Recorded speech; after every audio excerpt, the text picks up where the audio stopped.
Hey beautifuls, Hannah here from Reality Awareness. It's been a while since I've been live because I've been moving house to my beautiful new location.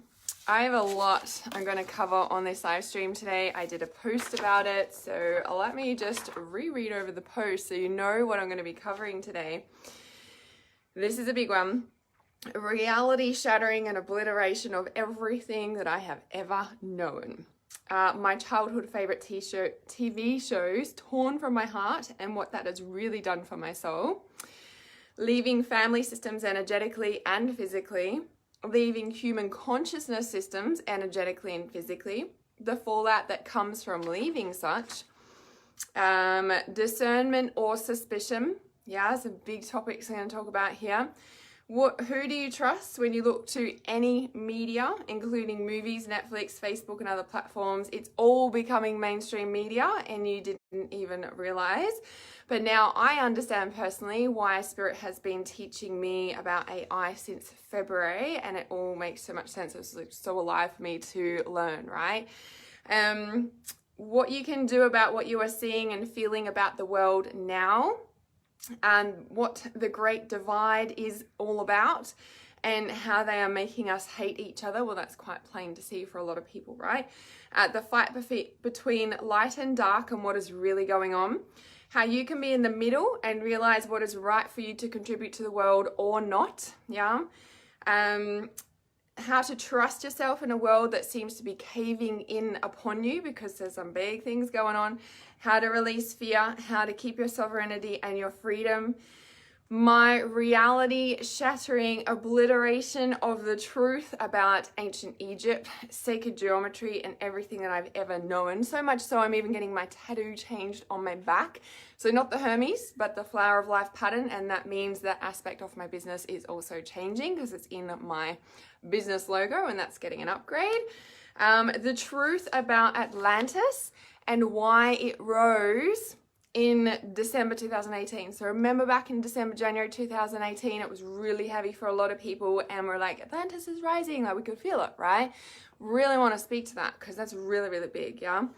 My food addiction update, my house move update, my realizations about why my adrenaline junkie loving self, where that stems from, what it has done to my physical body, how that ties into the current world, societal stuff that's going on and surfacing for everybody, and the incredible vibrational solutional shift, yes, I made up a word when I typed that if we all worked on this one, well, hello, new earth.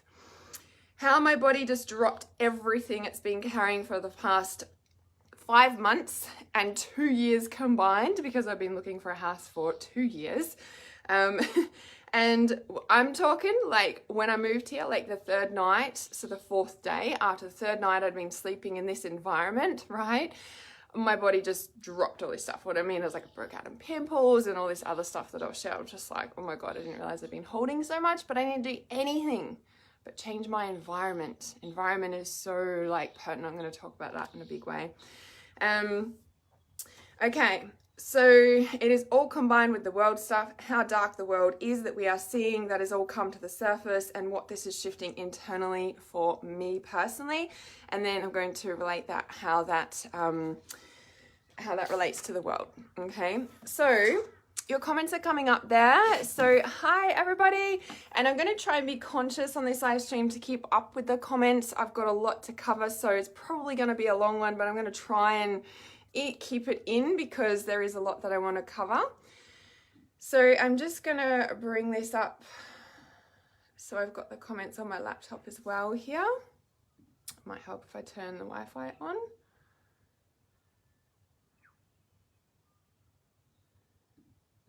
If that's gonna let me, there we go. Yes, it's been a while. I know I was like not even gonna come on live stream today, and I was like, because I've been in this like dark world of all this stuff surfacing, right? And I'm like, and I was gonna come live last week, and then I kind of delved into all that stuff, and I'm like I just wasn't feeling it. And I was like, you know what? I'm just gonna arrive in this house, and I'm just gonna settle in, and then I'll go back into live stream mode. And in the same time, in the same process, Spirit was showing me all this stuff, which a lot of you guys seem to already know about, which is not a surprise to me since I've been on the road for 5 months. I was like, oh, it's so interesting that Spirit's only showing me this stuff now, where a lot of you guys had said that you'd like seen it back in like November last year or February last year, or this year, I mean. And I was like, oh, and I got really angry. I was like, why am I only seeing this stuff now? Like, and I'm like, well, you have been on the road, Hannah, like, you know, non-stop. I'm like, okay. So, just bringing this up. So I hope you guys have all got your coffee. I put wine on there because I know it's nighttime where some of you guys are, but it's 9 a.m. here. So, all right, so just gonna check these comments. So Caleb, thank you, so shiny. Thanks. Hi Kelly. Yay, Christina's here. Hi Joe, Maria, Deborah. Maria, oh thank you, my hat, yes. I'm needing like new hat and I'm needing all this furniture. I'm sitting out on this back porch like because we had a really little house at our old house and now we've moved into this big house. So I'm like, oh, we need new furniture. So that's exciting. Hey, Amukara, Natalie, Charlotte, Richard, Nicola. Hi. So lovely to have you all here, Martina. Jen, Alana, hi. Lena, Terry, hi. Penelope, Jeanette, everybody's here. Yes, Amanda, Shari, hi. All right, awesome. Okay, so there's a lot that I obviously want to cover, yeah? So first of all, I got the message to ask, like, do you guys have any questions first up? So we'll kind of start where the questions are gonna lead. Oh, Maria says, how's Midnight doing? Midnight, she did just walk over there somewhere. She's good. I thought she might be pregnant because, you know, she was on heat and I'm like, is that why she disappeared? I personally didn't feel that in the start. Like I was like, when we got her back, she was skin and bone. Like literally her tail was like bumpy through the hair because she was that skinny. I was just like, man, she wouldn't have survived much longer. So she's put on a lot of weight. Now, obviously, she's been sleeping lots and that's why I was like, oh, maybe she is pregnant. But then like, if you saw my story just last night, she's rolling around on Jasmine, my German Shepherd, like as if she's, you know, like back on heat. And I'm like, oh, maybe she's not pregnant. You know, I just assumed she's pregnant because everyone's like, has she got kittens now? And I'm like, oh, because I honestly didn't feel that. So it'd be interesting to see how we go in a few weeks. We'll definitely be able to know. But yeah, if she's rolling around on Jasmine again, I'm like, I don't think she's pregnant then. So anyway, but check out my story because it's so cute. She was like rubbing herself up all against my German Shepherd. My German Shepherd's just like, what are you doing? Jasmine keeps getting up and moving to another place in the house and Midnight just keeps following her. So funny. So yeah, so if you guys, hey Tammy, Jackie, Belinda, hi. Awesome. Okay, so yeah, so if you guys got any other questions before I kind of jump into it and start. Just turn that, oh, it is on silent. Because if not, I'll just kind of start, of course. Yeah, that video, yes. Nicola says, are you staying off the road for a little while? Wow, it's such a good story. I know, right? I can't wait to write my book. Yes, definitely staying off the road for a while. So we've moved into this house now. And a big part of like the whole start of the road trips is like that we went like looking for a house. Like there's so many reasons that spurred on that road trip back in February when we originally started. And that was, you know, it was like, you know, Corona lockdown. I'm like, well, I'm not being locked down in suburbia for lockdown. I went out in the country, right? Got in the car with all our animals and, you know, went in the country. And then, you know, but at the same time, it was that combined with not wanting to stay in the house and looking for like where we're going to live. Like for so long, like I kept applying for houses on the Sunshine Coast because that's where I live in Queensland. And, you know, like kept getting knocked back for like 2 years, man. Like it was exhausting and draining and I was so damn tired of it. And I'm like, what is going on here? Like what the fuck? And so anyway, the road trips were like, okay, maybe we're not meant to be in Queensland, maybe we're not meant to be on the Sunshine Coast. So, you know, another purpose of the road trips was like, okay, well, let's go for a big drive and see where we want to live, right? And so, yeah, and I discovered that actually I don't want to be down in Victoria because it's freezing. So here I am in winter. Well, it's just, you know, the third month of winter here, as we know, on the 12th of August, and here I am sitting in my bikinis in the sun, and I've been catching up on my tan already in this place, and we've got an amazing pool, and summer's going to be amazing here. But it is definitely warm enough to be wearing a bikini. I don't know what the temperature is exactly today. I don't know if surely it'd be on this phone as well. Let's have a look. Get an idea. It's 18 degrees currently. Supposed to be 23 tops today. It's supposed to be 27 tomorrow and Friday. That's the best. Freaking awesome. And it's winter.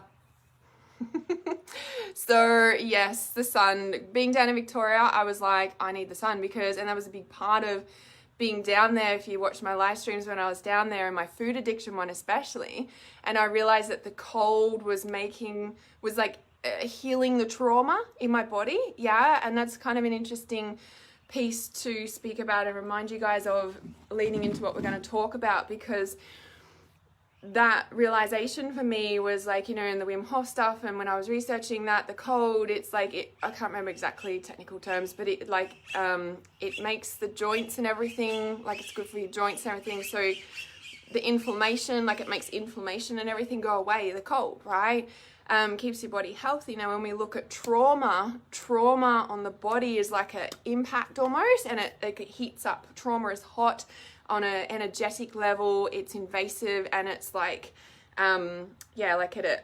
it's inflammation, right? And I know for me personally, like I've been living in Queensland for 16 years now.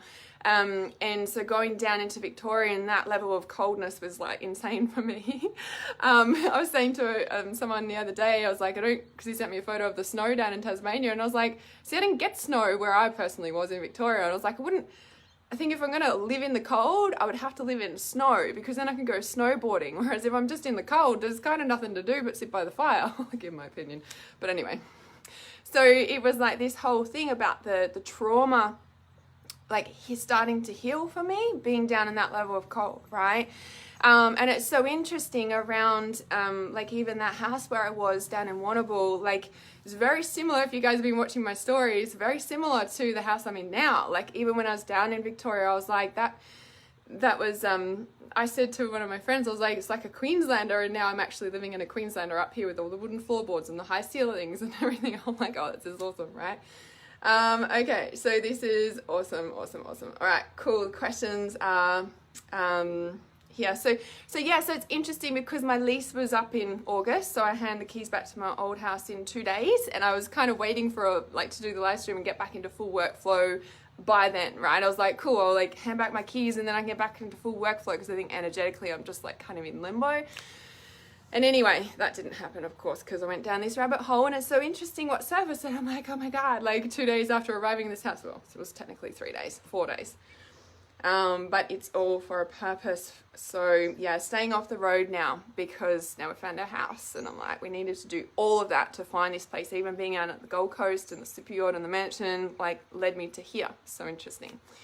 So, okay. Oh, lucky Danny. So glad you're able to catch it. Okay, so Joe says, since March with the virus outbreak, I've found out things that have shattered every belief I ever had. I need a way through this to keep up my vibration. My intuition has heightened though during this time. Okay, awesome. Thanks for sharing that, because we're going to deeply talk about that, okay? Because, and I just want to really give a disclaimer here. I am not like pro-Trump, but I'm also not anti-Trump, because I'm not pro or anti anything, okay? oh, hang on a sec, that's a lie. That is a lie. The only thing I am pro is trusting your own intuition, okay? That is my disclaimer. So even though I might talk about, you know, Trump stuff or whatever stuff, right, in the world, I'm not saying I'm like full supportive of him and like he's gonna save the world. Like that's not where I'm coming from. but there's certain things that are starting to add up and there's certain things that don't add up for me, okay? So I just really want to give that disclaimer that when I am talking during this live stream, and I will touch on so many things and I'll probably jump all over the place, but if you guys are like me, I know you'll be able to keep up. At any time, post any comments, questions, anything as I'm talking, and I really want to try and keep up with them so that we keep the conversation like where we're at sort of things. So just going to catch up on these couple of comments and then we're going to dive into it. So this is things that really going to talk about there, as you said, Joe, like you found out things that have shattered every belief you've ever had, and that's, you know, like I said, like things really started to rock me when I went and stayed at Lucas's place for sure, and it was a big eye-opener in many ways, even for my own healing and trauma in my own personal life. But that whole reality shattering and obliteration, like I said, you guys knew about this back in February and March, and because I've been on the road, Spirit didn't show me that until like 3 days after I got to this place. And I'm like, I was so angry. I was like, why am I only like seeing this now? But at the same time, as I said in my post, I'm like, that's a lie, because I knew all this stuff in 2006 and I went back unconscious to it over the years, and that's the part that I was angry about at myself. And I've been really working on that because I don't like being angry at myself, because that's a really harsh vibration to be putting in my body, and there's other body stuff going on. I ain't gonna, put that on top. So anyway, so Alana says, not a question, but I just wanted to thank you for giving me the push to follow my intuition. Yes! So good. I applied for a position as a restaurant manager but couldn't make the interview, but a week later they have made contact and want to meet you and have put you forward. That's so awesome. You would never applied for it otherwise.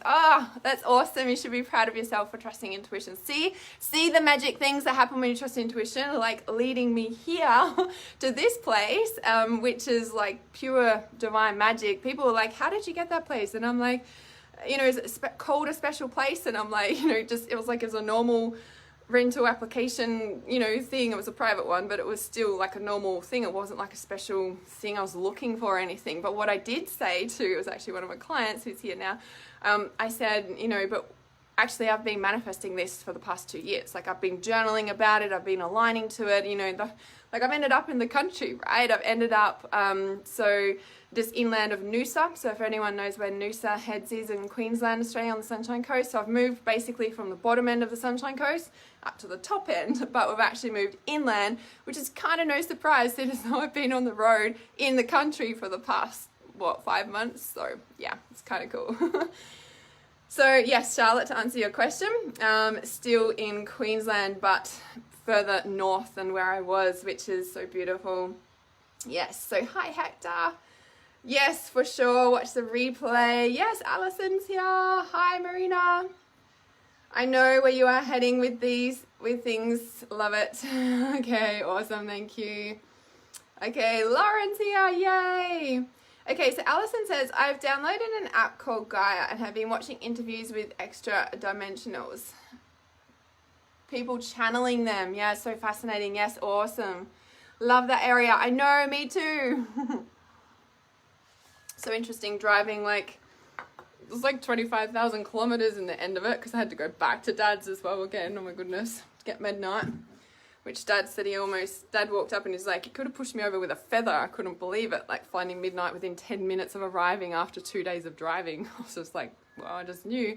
That's my intuition. I know, it's my road trip. Okay. So, all right. So, like I said, I've caught up with the comments, so this is good. I'll just post in what you think and share, or questions or anything as I go, okay? Because, like I said, I'm going to try and keep up with them. And I think where I'm going to start is, you know, what I've discovered in the past few days, right? Which, like I said, a lot of you guys have discovered months ago. But it's interesting. I see why Spirit didn't show me any of it, right? The recent stuff, until now, until I was landed in my new home. Like Spirit could showed me when I was still in transition, when I got back to my old place after the road trips, but didn't show me any of it. Like I was still in road trip mode or something, right?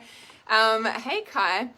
And so the biggest thing, like, you know, I've always loved technology, I still do, but there's this thing that's come, you know, from all this where 20,000 kilometers. I know, right? Well, my odometer on my car was like 6,500 before I left back in February, and it's now at 29,000. So yeah, I don't know. Did I get the maths wrong? Something like that. I know I'm glad Midnight's back too. Do I think ET will show soon? You know what? I don't know about that stuff. You know what I mean? Light beings, yeah. I don't know. To be honest, I honestly don't know. Like, I want to believe that, and I want to, like, maybe it'll be like Men in Black and we're walking around with them and stuff. Oh, talking about the movies. Okay, I'm just going to start with these movies because it's always going to make me cry. I haven't finished processing all this, by the way, but I got to a point on Monday night where I was like, right, I need to talk about this. And the thing about it, like I said, like back in 2006, I knew all this. And even, you know, I was reminded of it again when Adea was a toddler, that, you know, all the Disney stuff and everything is really bad. And I guess I never really explored why or anything. Yes, I do, Natalie, know Australia pretty well. So, and I don't know, maybe I didn't explore it, but I also see now it's a certain readiness, right, for people to be ready, like, for this information. And you know, if I'm only just digesting this now, I'm like, I can see why the normal mainstream person not fucking be ready. Like, the whole reality would be obliterated. And I do feel that is coming for them, though. Like, I really do feel that everybody will wake up to this, and pretty rapidly. Why? The 100th monkey syndrome is a thing. Like, it is a real scientific thing where, you know, there's enough people on a tipping point of a certain vibration and a certain level of consciousness that then shifts into other people that weren't even doing that stuff before. So the 100th monkey syndrome, if you haven't Googled about that, please Google about that. And, you know, and that's why they say if enough people are awake, then, you know, we shift. But at the same time, we do live in a duality reality where, you know, light and dark exist. Like, there's never a daytime when there's not nighttime on the earth. Like, one side is dark and one side is light. Like, this is also the reality that we live in too. So it's a little bit of a contradictory, you know, statement in a way, right? So Alison says 2030, apparently they will make direct contact with us. Yes, that's interesting. So Josephine says, I actually remember my grandparents talking about kids getting kidnapped, also known as child trafficking, and the energy they gave was of worry and remembering back it was really real to them. I thought they were just trying to scare me, but it's been happening for a long time. Yeah, and this is the thing where, you know, like, I'm waking up to the depth of this perhaps, but also that reality that this has been going on for like centuries, you know, and it's almost like hard for us to fathom that it was going on back in the 1600s and the 1700s and stuff, you know, like in all my research and delvings and stuff like that that's been going on for me in the past couple of days. It's like really come into the sense of like, it's like, has this really been going on in the underground for that long, you know? So Natalie's just touched in, thank you. The 100th monkey effect, not syndrome, the 100th monkey effect is a hypothetical, okay, sorry, it's hypothetical, maybe it's not scientific proven. Hypothetical phenomenon in which a new behavior or idea is said to spread rapidly by unexplained means from one group to all related groups. Once a critical number of members of one group exhibit the new behavior or acknowledge the new idea, and that's from Wikipedia. Now, I just want to add to that, AI is, I guess, how they're doing it in a controlled way, perhaps, you know? And like I said, it's so interesting. Spirit was teaching me all about AI back in February, and I was so like interested in learning about it. And by the way, guys, who here has seen The Great Hack? So it's on Netflix, The Great Hack. It is about, I guess it's related to the Trump campaign and stuff, like, and how he got elected and stuff. I started watching it and I was like, oh, I didn't really get into it. And then like it got like mentioned to me again, and I'm like, I need to watch that. And I just watched it. I did watch that actually when I first got home at my old place, and I was just like, holy shit, like really just, you know, like they've been trialing using, I don't know, using the AI technology is the right words. It's propaganda campaigns is probably the better right words to describe it. you know, in places like in the third world countries like India and what's the other places, like I think they said like, I don't know, it was South America and South Africa and stuff too, I think. They had actually said, you know, like, and they've been doing that for quite some time with the elections and blah, blah, blah, blah. And because it was working so well, they've started using it in places like America and the UK and on the Brexit and the whole fucking thing, right? And I'm just like, wow, okay. Now, those people got in trouble, of course. That's what it's all about and blah, blah, blah, and all on trial and all that sort of thing. But at the same time, like, and this is going back years, you know, and like, and that's when the GDPR came out and the data privacy and blah, blah, blah, blah. Now, the piece about it is that, you know, people are like, oh, my data, and they're stealing my privacy, and like, I see posts going up and like, Facebook, you can't use this. And I'm like, guys, it's a bit late for that. Like, the moment you signed up for Facebook, you gave them permission. Like, do you know what I mean? All the little personality tests or the little game tests or whatever those things are. Like, I've never done one of them. And then, you know, and that's how they get all your data. And this is how AI is understanding all people's personalities. And did you know that, I can't remember the exact thing, but something ridiculous.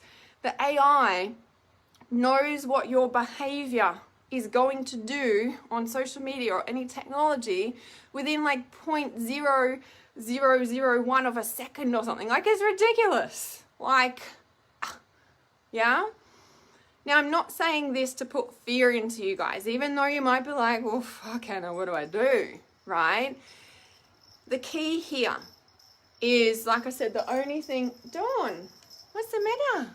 Dawn, Mimi, the only thing that I am pro for is trusting your intuition, yeah? Because that is your signpost, your guidepost, that is going to help you navigate this world that we're moving into. So just like, and it's not all the older generation, please know, I know that, like, you know, like our grandparents or something, they're like, computers and technology, right? Us today, we're like, oh my God, all this new AI technology or all this stuff, we're like, right? Don't want to look at it in a way.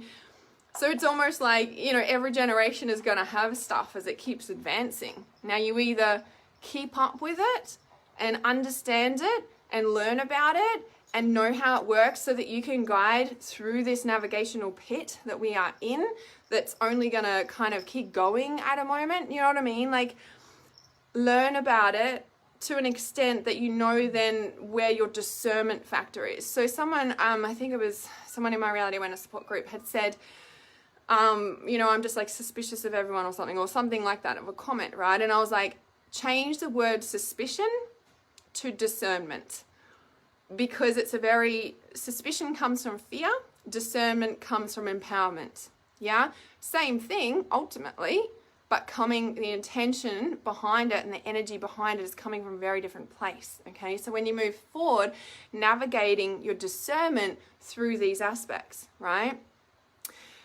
Yeah, Brexit has been linked to it. Yeah, so if you guys haven't watched The Great Hack, watch it. It's a little bit, sometimes, like I said, for me it was hard to get into in the start, but then I rewatched it and I was just like, oh my God, I really needed to know this stuff. But it will give you a good understanding of like what they're doing in the world, and you know, and all this stuff leaves us feeling powerless, and that can make us feel angry, okay? Why? Because it's all related to the solar plexus, yeah? Solar plexus is where we feel empowered, we take our power back. It's our self-confidence, it's our trust in ourselves, it's our self-belief, like, you know what I mean? Like all of that, okay? It's where we trust ourselves or not, and it's where we feel empowered or disempowered, yeah? It's where people have power over us or at the balance equal of power, the equality. So Josephine says, yes, those personality tests I had a feeling that was about getting personal data. Yes, yep. All stop playing with these bots as they cause scams. I know this is not good. Yes, yeah, discernment. Yes, okay. So, and this is the thing where, you know, like I say the mindless games and stuff, it's not the right wording, because we're all learning to a point where we wake up. Now, some people might disagree with me in that sense of like, well, Hannah, like they're designed to numb us just like the fluoride in the water or anything like that. And I'm like, you can't stop consciousness awakening. No matter what, this is so important to remember, guys, okay? Especially if you're worried about your children, especially if you're worried about other people in the world, especially if you're covered in goosebumps about this message, especially if you're worried about society in general and what's happening in the mainstream media and the people who aren't awake yet. The thing, you know, and all the chemicals they're spraying or all the stuff they're using, or like the thing, this is like if you're going to take one thing away from this, write this down and put it on your fridge, put it everywhere around your house to remind yourself, okay? You cannot stop consciousness awakening, okay? You cannot stop consciousness awakening, like you can't. No outside factor, it's making me want to cry again, no outside factor will stop consciousness awakening. And what I mean by no outside factor, I mean the chemicals is an outside thing that they're spraying and we're ingesting, okay? All these outside media or whatever, it's outside of us. Now, we know the truth that all the answers are within us. And when somebody awakens to that, that's when their truth factor, their discernment factor, that's when their trust in themselves starts to reawaken. And they start to catch on to this. Like nothing outside of a person can squelch that forever, because the truth can never be squelched forever. The truth always surfaces, whether you're in a relationship, whether we're in toxic family members, whether we're in a system that has kept us numb for all these eons of time. We are awakening, guys. This is like the 2012 Mayan thing. This is what everybody's been saying for years, you know. It's just that while we're in it and all this reality is shocking, this is the wake up that's happening. Now, what seems to be happening from my personal opinion is that not many it's again a contradictory statement about what I'm saying here, okay? Not many mainstream people, I know I'm being judgmental when I say that, but it's just a way to describe it for now, stay with me. Not many mainstream people are really understanding what's really going on in the world. Now I say that and I'm like, oh, but they are. Now somebody shared a post in my Reality Awareness support group yesterday. It was such a laugh. I was just like, yes. Apparently Channel 9 News, I think it was in Victoria, I don't know, had like posted like asking for coronavirus people to come forward, and like everyone's like, there's like so many comments of people just ripping in and giving them shit, going like, nobody's got it here. Like, I know someone who knows someone through my grandma who, like, just all this shit, right? And I'm like, look how many people are catching on to it. Like, this is awesome, okay? But what I'm sensing is it's kind of like me back in 2006. We have that awareness and then we go back unconscious to it. Now, the only reason that happens is because the issue is so big. Oh, we don't know what to do about it. How the fuck would they? And this is where the powerlessness kicks in. And this is where some of the anger rises for people. And this is where we're turning on against ourselves, right? That's what they're doing. That's the reason they're doing all this stuff. So we do turn against each other. Like, that's why they're doing it. And we have to remember that so that we can stay in that peaceful space no matter how hard it gets. And this is where holding space for the people who don't get it, instead of like entering into disagreements and arguments with them and trying to get your point across, it just won't work. We're talking to narcissists here, okay? Like, and again, I know I sound really judgmental in these live streams, but please know I'm just trying to explain the energy. I'm to have an understanding so we can shift, okay? It is like talking to a narcissist or somebody who just won't wake up. Like, that's not how we wake people up. We wake people up by holding space for them in sharing their reality about everything that they realize. Whether we agree with it or not, and we damn well know that that's not truth and they've been brainwashed, we're not going to wake them up by telling them our point of view. It's not how it works. We wake them up by holding space, and they drain off everything that they've realized and they're putting their point across. And when we can hold that space for them and they've drained it all out, blah, blah, blah, blah, blah, they've drained it all out, then there's space for their own realizations coming in. And because you're holding a high vibrational space of conscious awareness of knowing the truth, what then fills that space without you saying a word is the truth. And they're like, oh, and that might not happen in that moment. But what happens is that they go off in their life and they go and do these things, and then all these things will start to come into their awareness of the vibration and the truth reality that you've been holding space for, that now there's space because you've sat there and listened to them drain their stuff. Now, I'm not saying it's your responsibility to listen to every single person that comes along and wants to rant at you. Definitely not saying that. But when you're in a good space, this is what light workers and ancient blooded healers are here to do, is to hold the space for people to wake up by doing that. Like, that is how we shift people. Yeah, whether it's on social media, whether it's that, okay? But like I said, that does not mean that we tolerate abuse. That does not mean that we have to be a people pleaser and do it for everyone. No, this is coming again from the discernment and empowering place of understanding where those boundaries are within yourself and your own life and what you're here to do. Yeah. Sometimes it's draining for us and we need to take time and then recalibrate, and then we can come back and hold more space. Okay, now that might not mean interacting with people on a physical level or, you know, like social media level, whatever, right? It could mean just energetically you're holding space by doing your own life, taking care of yourself, but energetically holding space for the world as we go through this awakening. Okay. All right, so let me check these comments. Okay. Sorry, that was a big flow, that one. It's really important. If there's anything, there's that. That's important. Okay. It seems there's a lot of division at the moment and those in power prompting it. Yes, yeah, it's part of the plan in my intuitive perspective, not something I've read. So Josephine says, my niece and nephews are millennials and they're in for all of this. It doesn't bother them at all. Yes. Data tracing, collection, even the COVID tracing app on the mobile, so they don't see anything wrong with it. So interesting to know their opinions about privacy. Yeah, exactly. And the thing is like, you know, we can, you know, some people say we're going like the China world and stuff. And again, okay, this is going to drop me back into the movie stuff. Okay.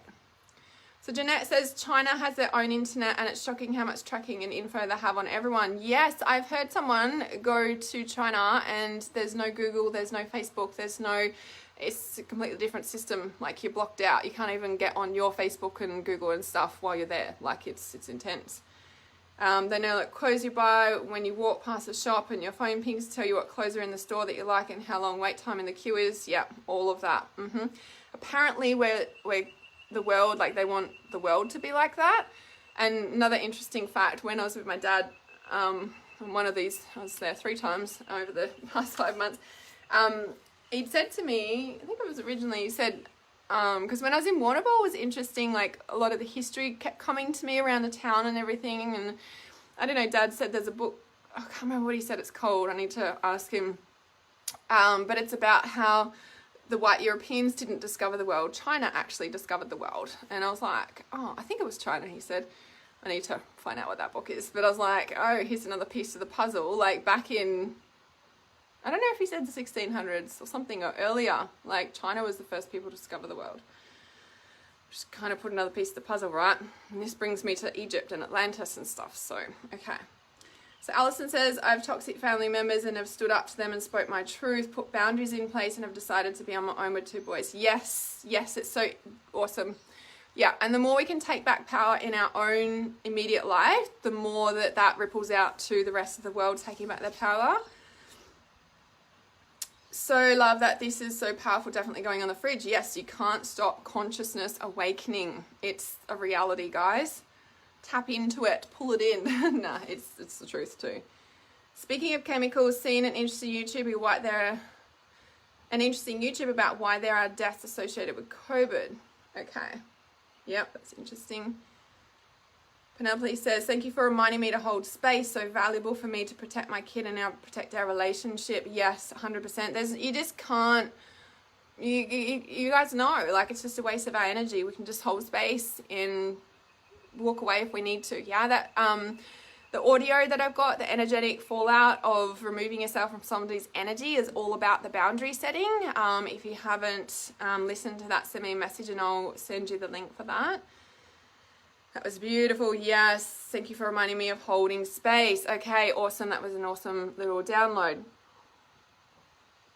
Now, let me bring it to the movies, which is going to send back into the other stuff. So a big part of this stuff is, and all that's coming to mind for me personally is Paris Hilton, because I freaking love her, and I love the Kim Kardashians and stuff, and even though people are like, oh, Hannah, but I always have.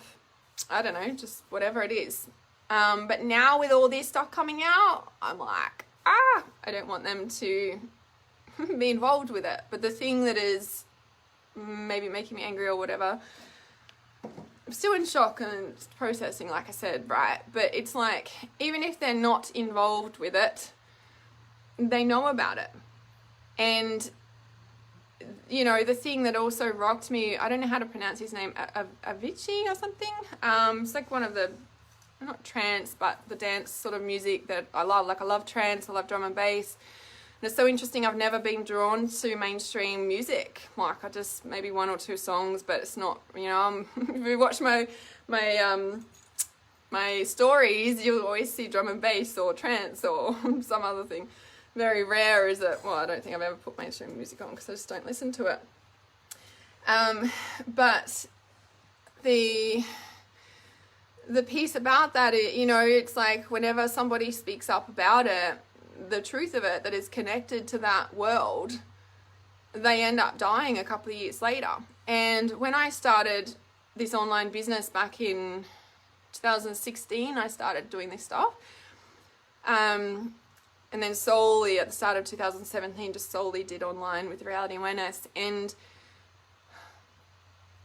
I think it was like 2017, yeah, like Robin Williams, Whitney Houston, and there was two like healers that were, hey Midnight, come and say hi. There were two healers that worked with the celebrities that are also passed away. Maybe, I don't know, did they die of suicide as well?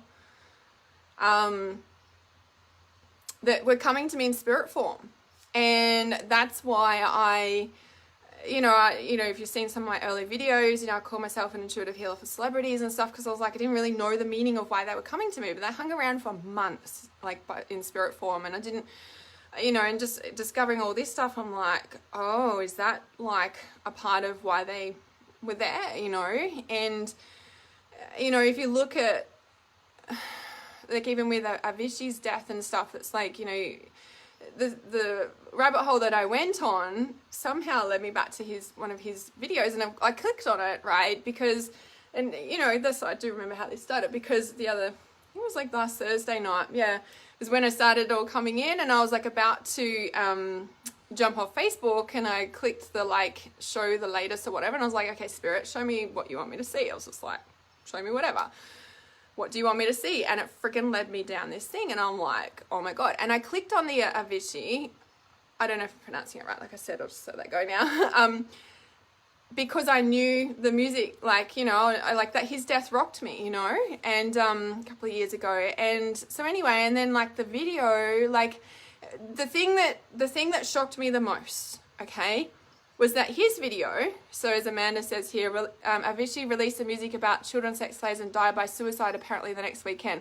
Wasn't the next weekend, he died a couple of years later. And this is why the discernment kicks in with not everything you read on Facebook is the truth. Do your own research, okay? Because I did see that, I think it was something similar to that, and I was like, you know, and that's why I went looking for the dates. I looked at his video, it was like in 2016, and I think he only died in like, it was either 2017 or 2018. Like, he died a couple years later. A couple of the other people that apparently there was 4 of them that were working on releasing a production or something. They all died, all by hanging, or by suicide apparently, right? But then it brings me back to Whitney Houston and Robin Williams and, you know, stuff like that. It's like anyone who speaks out. And then I found another one yesterday. I can't remember his name. So Seth someone was his best friend, and he released this video, you know, naming them all, and then he got killed not long after that as well. I'm really, like, the person we want to keep an eye on is that Ricky Gervais guy or something. I don't know how to pronounce all these names. Names is not my strong point. Energy, right there. In a year or two, like, I really hope that he is still here. Isaac Cappy, thank you, Jackie, that's the one. Yes, Anthony Bourdain, yes, he was part of, Anthony Bourdain was one of the 4 with Avicii, yeah, exactly, right. So the thing is, like I said, I went looking at all these dates, yeah, and then I was like, okay, that happened, that music video from Avicii was 2016, man, like, and when you watch the video, it's like, holy shit, like, you know. And there was another one from, not Justin Bieber, there was a different one. oh, the names go, but they're like back in 2018. Like these are like, or there was one in 2020, and I'm like, you know, and the thing, okay, and this is where the discernment comes in, okay? This is why I'm mentioning all of this about my research, because this is where, and this is the same, like I said, my disclaimer at the start, I'm like, I'm not pro-Trump, I'm not anti-him. Some things add up and some things don't. And it's the same with this stuff that I'm talking about with these music videos, okay? I'm not saying, you know, like, for example, okay, well, like Katy Perry and, what's his name? This Justin Bieber and stuff, like, they've just released them. What? So they're going to get killed? So why did Avicii and Anthony Bourdain and like, why did they get killed? Like, do you know what I mean? Like something's not sitting right. The other thing that's not sitting right is that video clip, the 2016 one, is still on YouTube. Whereas other things that have been releasing the truth have been taken down. Why is that? Something's not adding up. Like, do you guys get what I'm saying? Like something is sitting, no. And the piece that comes in for me is about the normalization of it. Now, I don't personally believe, you know, like, because some of the video clips, like the Justin Bieber one and the, whatever the other guy's name is, the other guy's name was really, that video clip, it even shows like flashes of the adrenochrome, like of the brain scans and shit. Like, there's so much in that. Like when you read through the comments, like I just intuitively flipped through the comments on the YouTube videos, and that's where I discovered a lot of stuff. I was like, oh, and then I did my own research and blah, blah, blah. And this is where all the pieces come together, right? And the thing, Amanda says, yep, strange. It's like, exactly, it's what I mean. Like, why are some things being allowed to stay on YouTube and then other things like the truth? Like, what was that guy that was, that got taken down off YouTube and then they put it on their own, I think it was a couple of months ago. I think I was at Lucas's then, and they did the big, it was a big deal. Like, it was from the UK and stuff, but it got taken straight off YouTube, and it was a big deal. Like on Facebook, it's like everybody, it got removed. Like everyone's like, and I just want to point out, guys, this is the propaganda that they're freaking doing on purpose, right? But things like the music clips and stuff, like they're still freaking on YouTube from years ago. Why? Because they're normalizing it.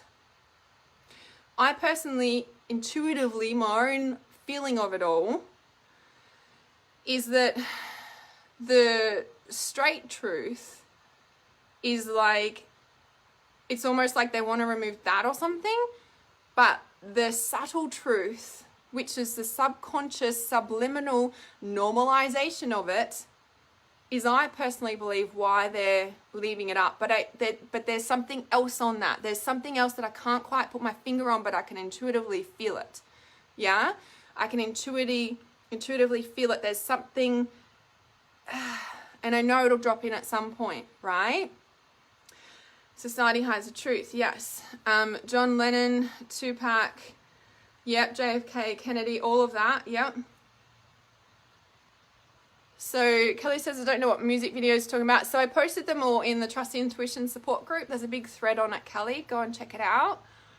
Hiding it in plain sight. Yes. Now, this leads me back to Moo. This leads me back to the movies and why I was saying before around it being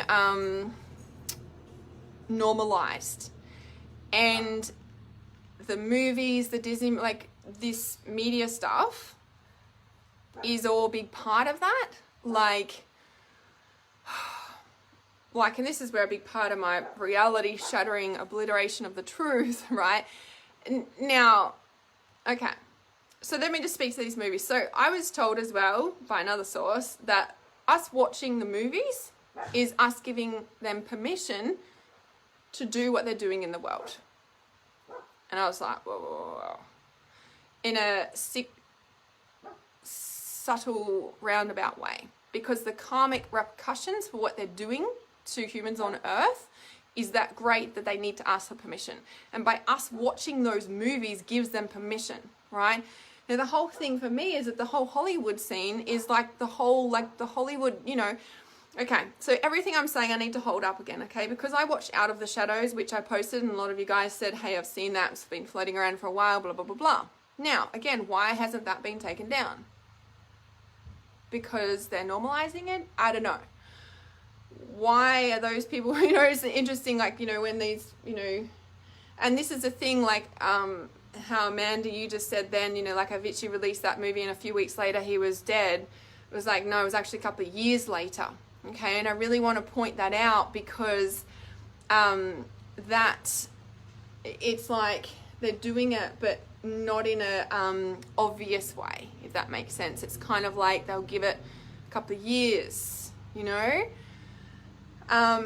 So it's just interesting, okay, about this permission thing, and it's really making me tune in with absolute discernment before I watch anything. And even with the Out of the Shadows, it's like, yeah, okay, there's good bits of information in there. Do I believe it as the whole truth? Maybe, maybe not. Who knows? Because if they, you know, like, and this is the thing, like those people that were sharing the truth about the COVID stuff and it got taken off, like, I can't remember his name. It was a really big deal. People were signing up and whatever. That's part of the propaganda, like, you know, it's like, you know, but why is stuff like the music videos not being talked about? Well, I know they are now, but, you know, why are they still up there on YouTube when YouTube takes things down really quickly? Like, you know, it's just like, no, something's not right, yeah? Okay, so Josephine says, yeah, makes sense. Could be the videos with the subliminals are creating question marks on people's minds and insecurities, and that's what they're after. Yes, so... and this was out of the Shadows. Like, why are a lot of the Disney movies and stuff created where they're losing a parent, like Nemo or The Lion King, or, you know, like, why do they do that in the first place, sort of thing? It's always about the pain, and, you know, and I just want to point out here that the energy, okay, the energy that is created is what they're feeding off, okay? Now, the other little piece now, what I'm about to talk about gets a little bit dark here, but just bear with me and hold the light. Hold the vibration of the highest light shining into this aspect, right? So this was in Out of the Shadows, but then I discovered it on another thing as well. So there's, you know how, okay, David something, yes, that's right. Yes, it was David something, I'm sure. So, you know how the fall of the Cabal, yeah, I haven't watched that yet.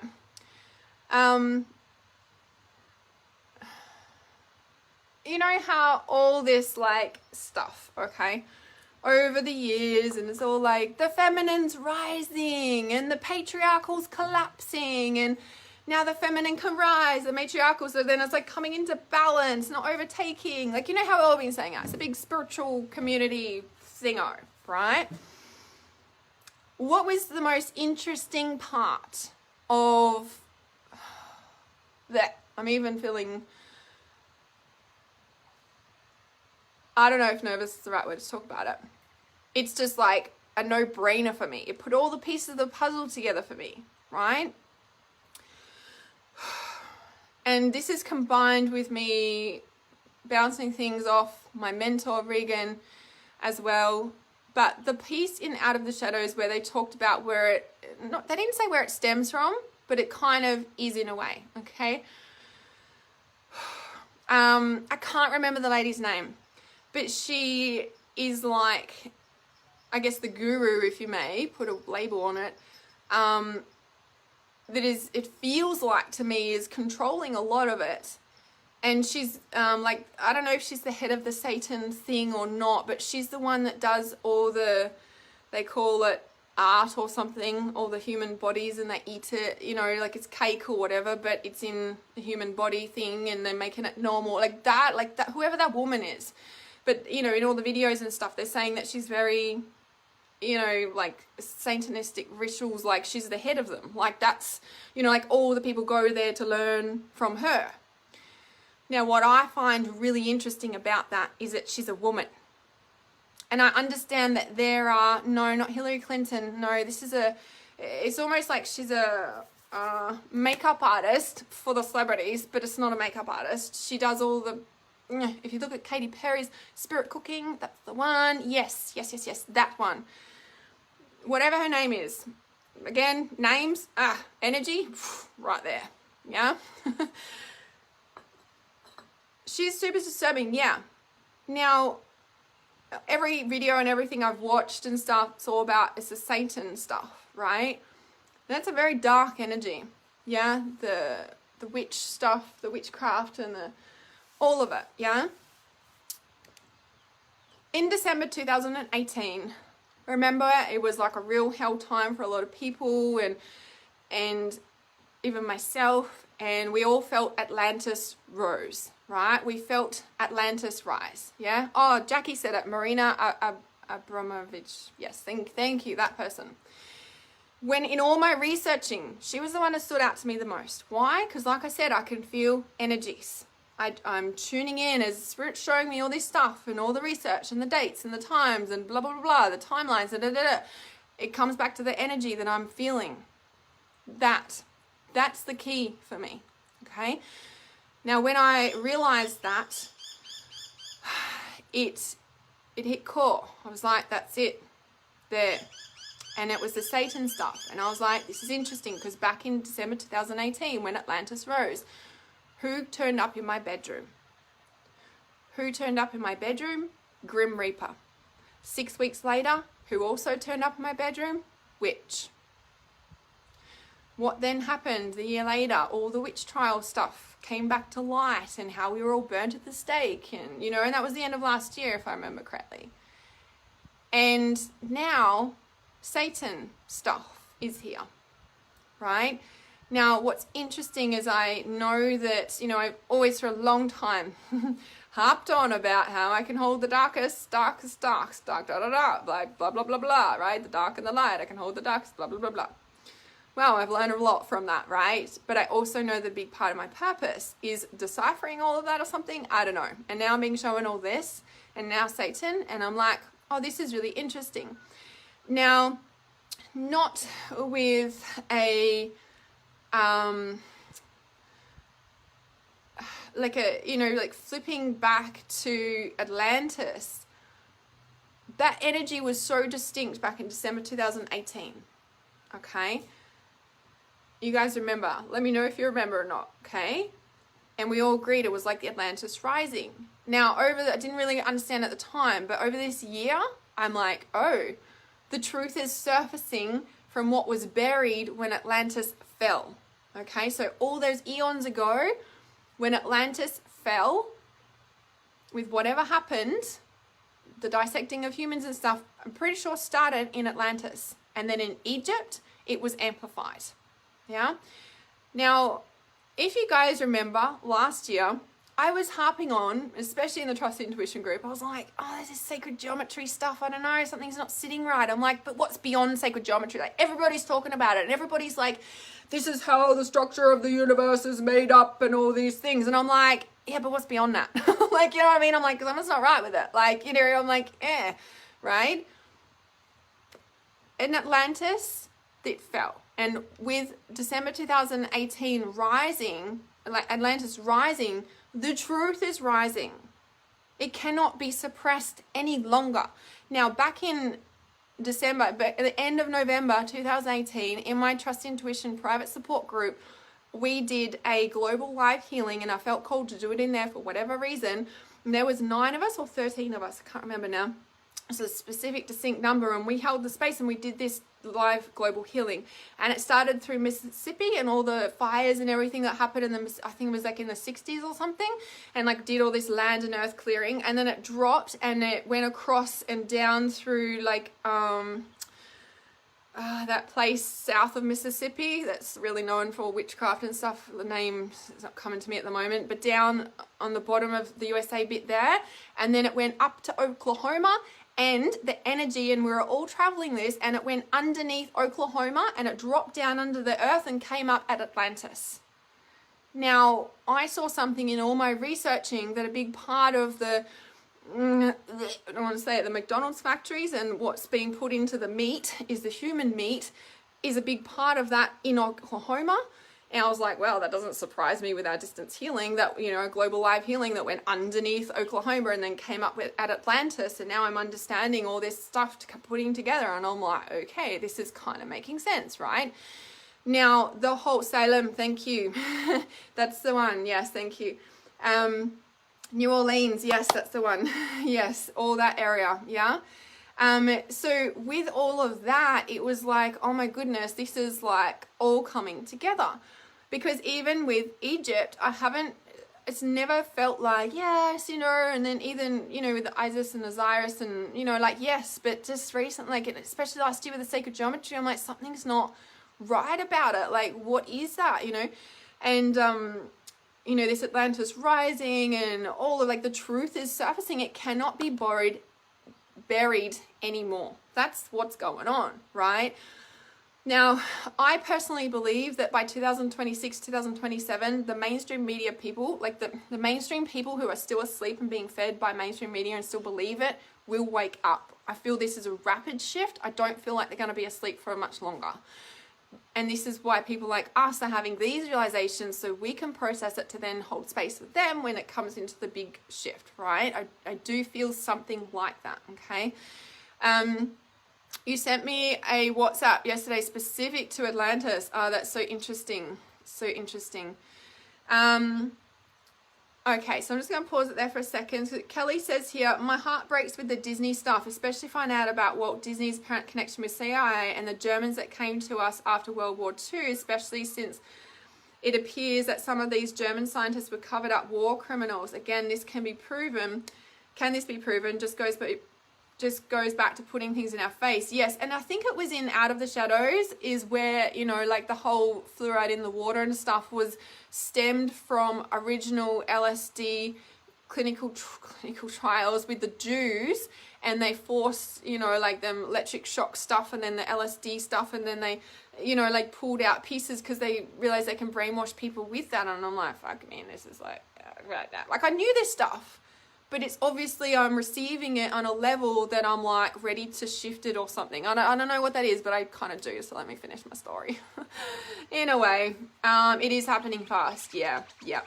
Yes, easier to awaken when space is being held for you. Yes. Kelly says, I don't want to leave. I'm totally in this. Got to go pick up Angelina. Yes, watch it later. Yes. I often wonder if it's for real, and it's also very much in the United States. Nothing like that here in Canada. Yeah, that we've heard, and that's the thing where like, what do we know now? How do we really know? And it's so interesting because even my mentor, she was like, you know, and even eating meat, animal meat, is like normalizing eating meat, normalizing eating human meat. Do you know what I mean? Like technically our bodies are not supposed to eat meat. Like if we look at the molecular structure, makeup, like, we are and we're not. There's so much contradiction about that. I don't want to get into the food about that. What is the truth? Exactly. And this is where I'm only pro for trusting intuition about everything that you hear, even from what I'm saying, okay? Because some of it might not resonate for you and you need to tune into that truth and be okay that it might not agree with you, okay? Like, please. Okay. Penelope says, even if they do wake up, the big hush money given to the big media journalists may be too much to resist. Yes, there is always coming back to that about being paid off for things, right? Now, this brings me to the topic of Tony Robbins. And from my understanding, he used to be anti-vax. And just recently, last week, I saw him now pushing the COVID vaccine. And I'm like, oh. And you can see on the comments, people like, man, how much did they pay you? You know, like just, and I'm like, oof. I'm covered in goosebumps as I say that. Okay, the sacred geometry. Okay, thank you. Just bring me back. All right, so the sacred geometry. How did I get onto that? I guess it was the Egypt stuff. So because, you know, the Atlantis, the Egypt, so I got the Atlantis thing. Atlantis is now rising, meaning the truth is now rising. It cannot be buried anymore. All these human trials, experiments, eating the whole fucking thing. Remember back in Warrnambool, I did a live stream, and at the end of the live stream, I think it's one of the first ones I came back on after I'd gone through everything. I'm like, I'm so sorry, humanity, I dropped the bowl. And I pulled a card, I think it was on that live stream at the end, and I was like, I'll just pull a card for the collective of humanity, right? And I pulled a card, I should have got out from the mermaid deck, Lucy Cavendish mermaid deck. And it's the big black one with the shadows and the big kind of gleamy eyes behind the mermaid. And it says, too much is hidden from you.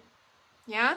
And I was like, oh, that's kind of, I wasn't expecting that friggin', like card. I'm like, come on.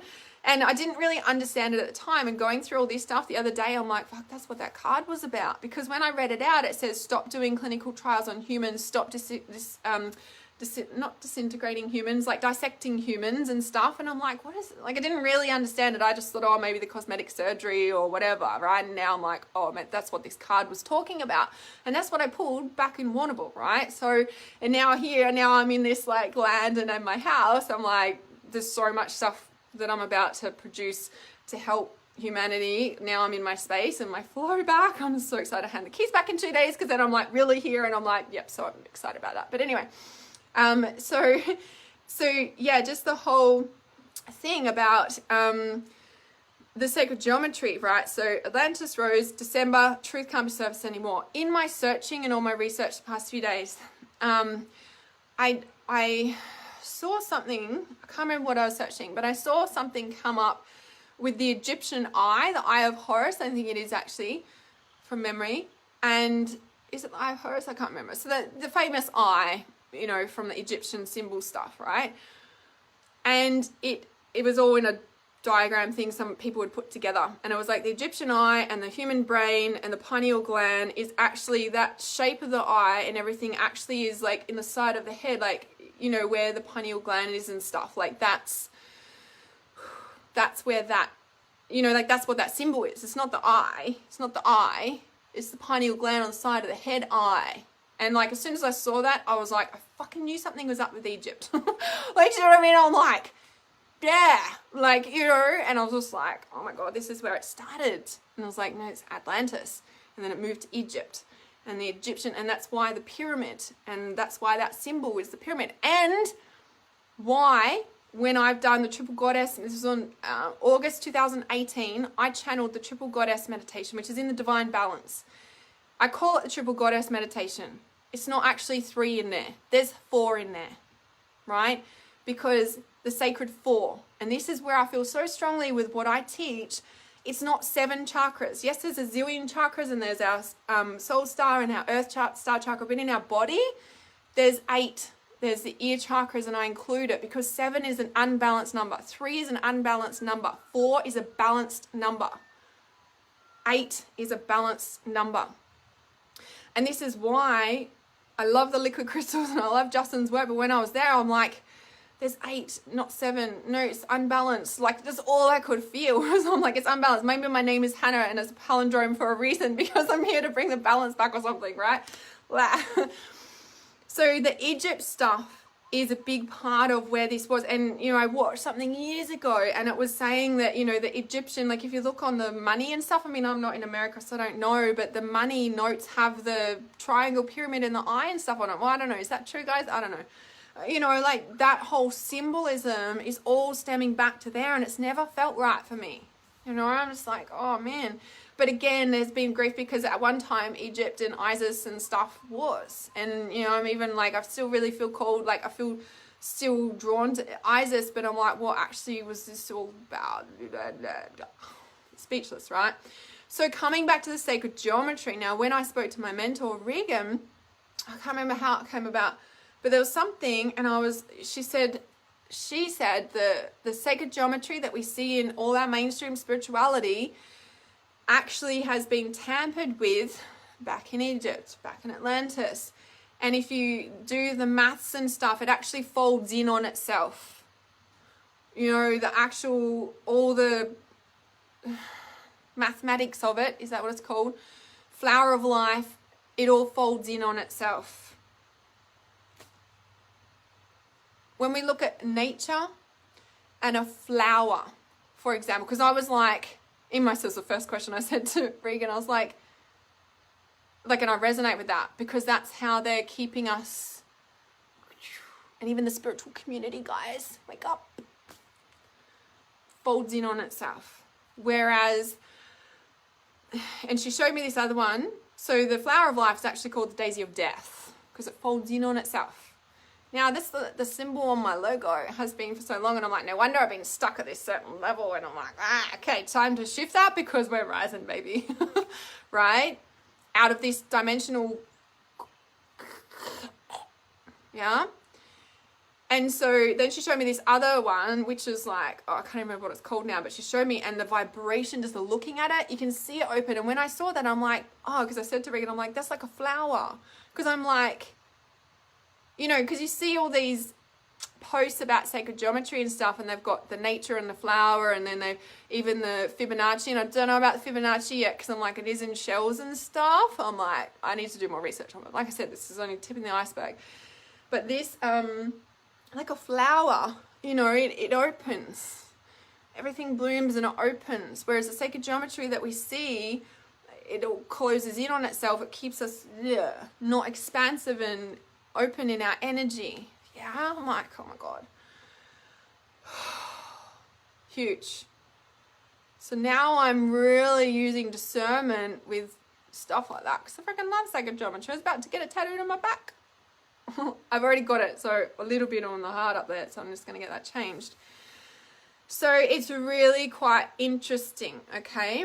So let me just check these comments, and then we'll come back to this in a second because I want to talk about this Satan stuff, how it relates to my physical body, what my body broke out in, chemtrails, and all this stuff. Like, oh my God. Okay. Chemicals, blah, blah, blah, blah. Anyway, so... No, I haven't seen the message yet, Danny. So Bridget Love is another one to watch on YouTube. She has dates, birth charts to uncover horrific things on Rich and Famous and cross-reference with actual facts and reports. Ooh. Yeah, I know. I'm like, oh, you could watch this for ages, right? But yeah, I'm like, okay, I'm done for now. But I know there'll be bits and pieces I'll continue watching, put pieces of the puzzle together. Easy to awaken. Yes, I read those. Okay. Okay, so I just want to point out, oh, how can my battery be flat? I'm gonna have to get a power cord in a minute. Okay, so what is truth? Okay, so I just want to point out, so Penelope, when you said, even if they do wake up, the big hush money given to the media journalists might be too much to resist. Until that moral compass of the person wakes up. So I even said to my mentor, I was like, I feel like there's celebrities that are trying to get the message out and wake us up in a subtle way. And you can feel it. Like there's some people we can feel, and I'm like, they're reaching out for help, but they're doing it in a way. Like, do you know what I mean? Like just some of the things, but I'm like, oh, are they like, and the whole, are they? Like part of it is that, you know, like if they speak up, they either die or their whole career gets shut down. Like it's a thing, right? And so they're living with this like disintegrity within their body, which is making them ill and making them sick, okay? Because if we're not living in full, complete alignment, honesty and integrity, we get sick, yeah?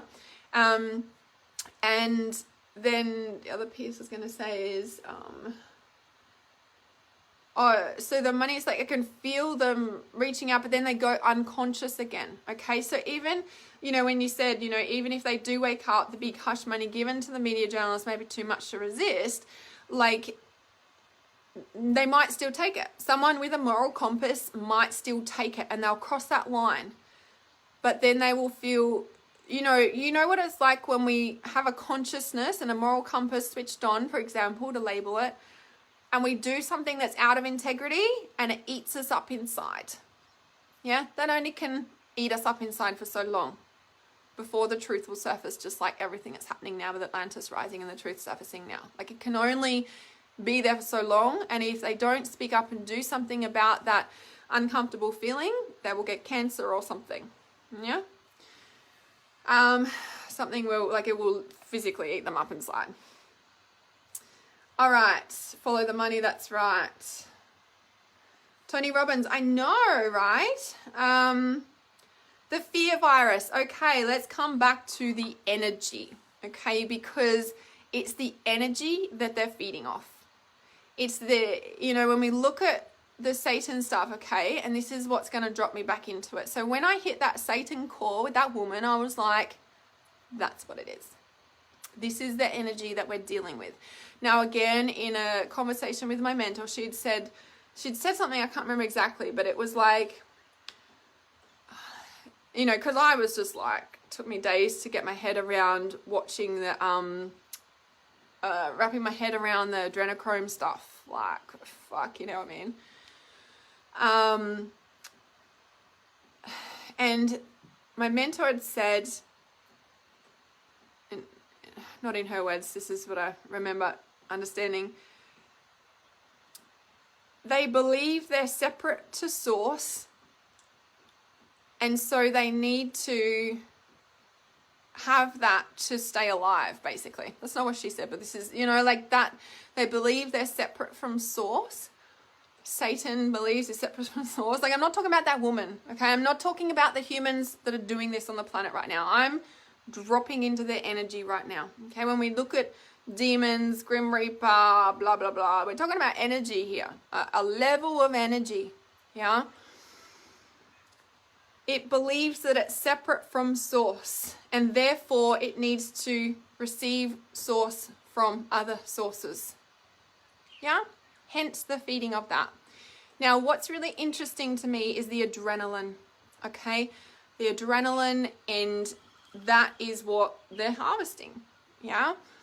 Now, that adrenaline, before all this came to light, like I said, this only all just came to light in the pieces of the puzzle together in the past week.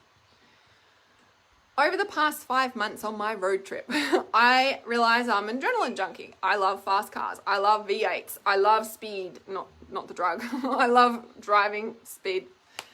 I need to go to a racetrack, let's say. When I was in Warrnambool, the massive big waves, they're big wave surfers. They're that's the adrenaline stuff again. Get like towed in on a helicopter or a jet ski and get dropped off on those massive waves. That is an adrenaline junkie sport. Like, there's the big stuff, right? I was like, cool, if I'm living here, I'm training myself to do that. But I didn't end up living next to Gold. But anyway, that was a thing, right? And then a lot of the driving, I'm like, and it all started coming into place. The adrenaline is how we are brought up in society to be accustomed to as normal.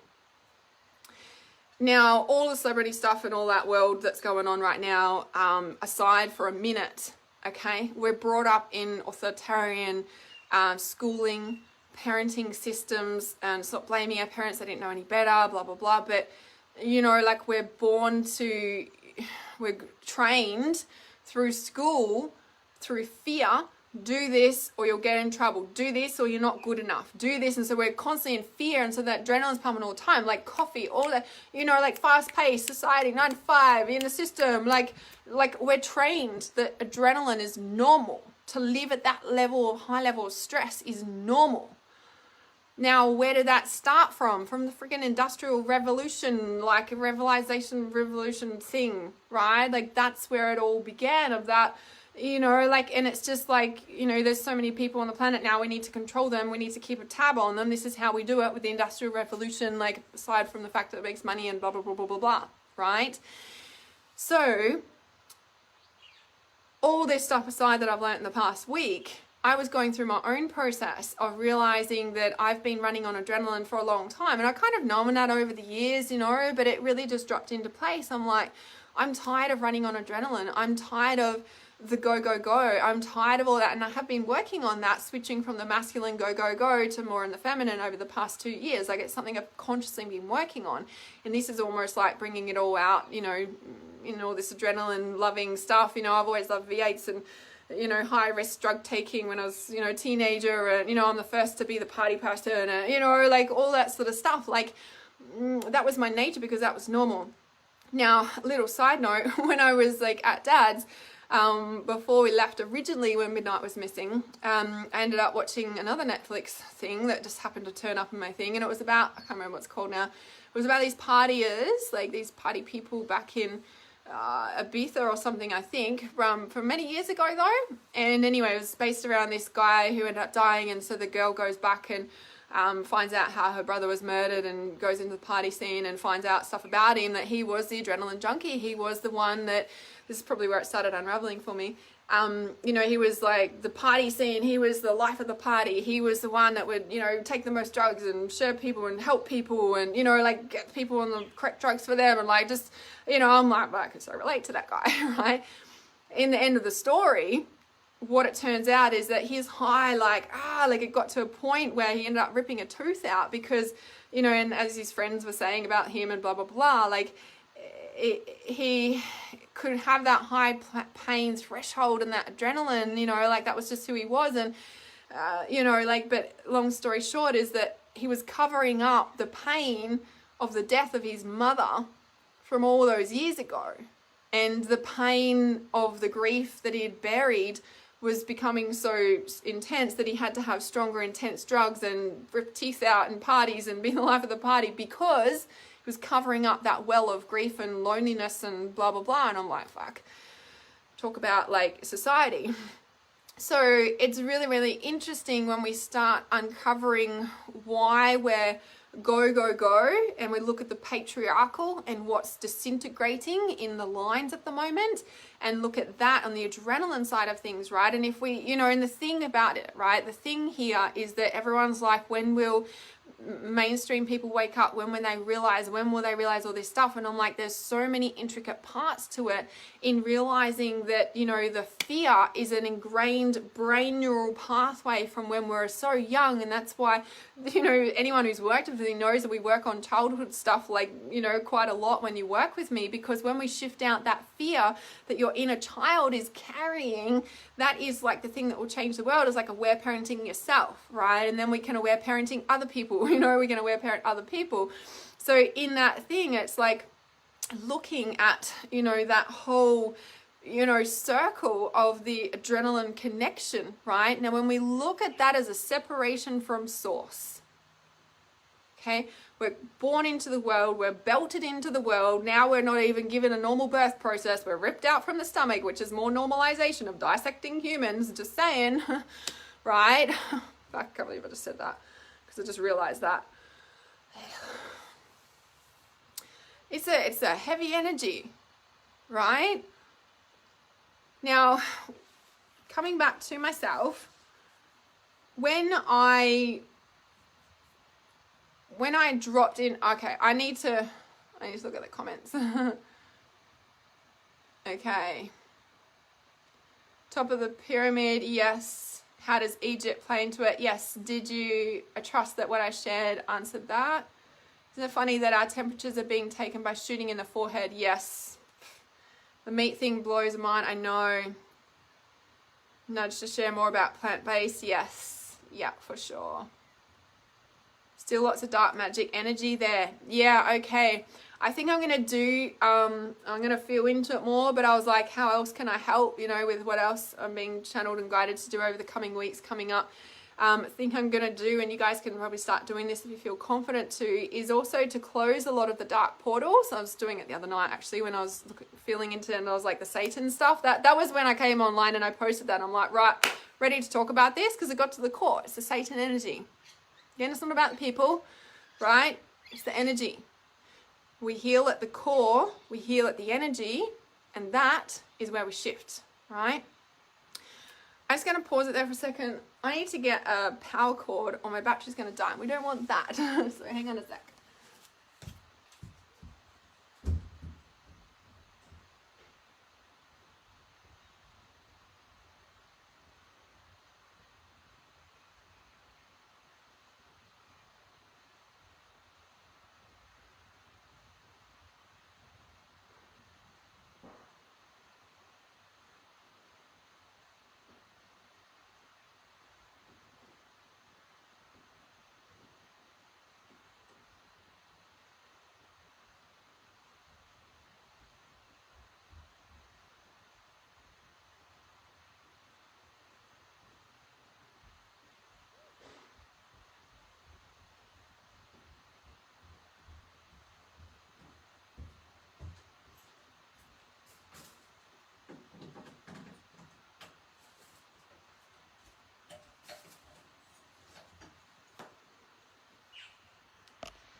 Oh yeah, the battery thing just came up again. Okay. I trust that is on now.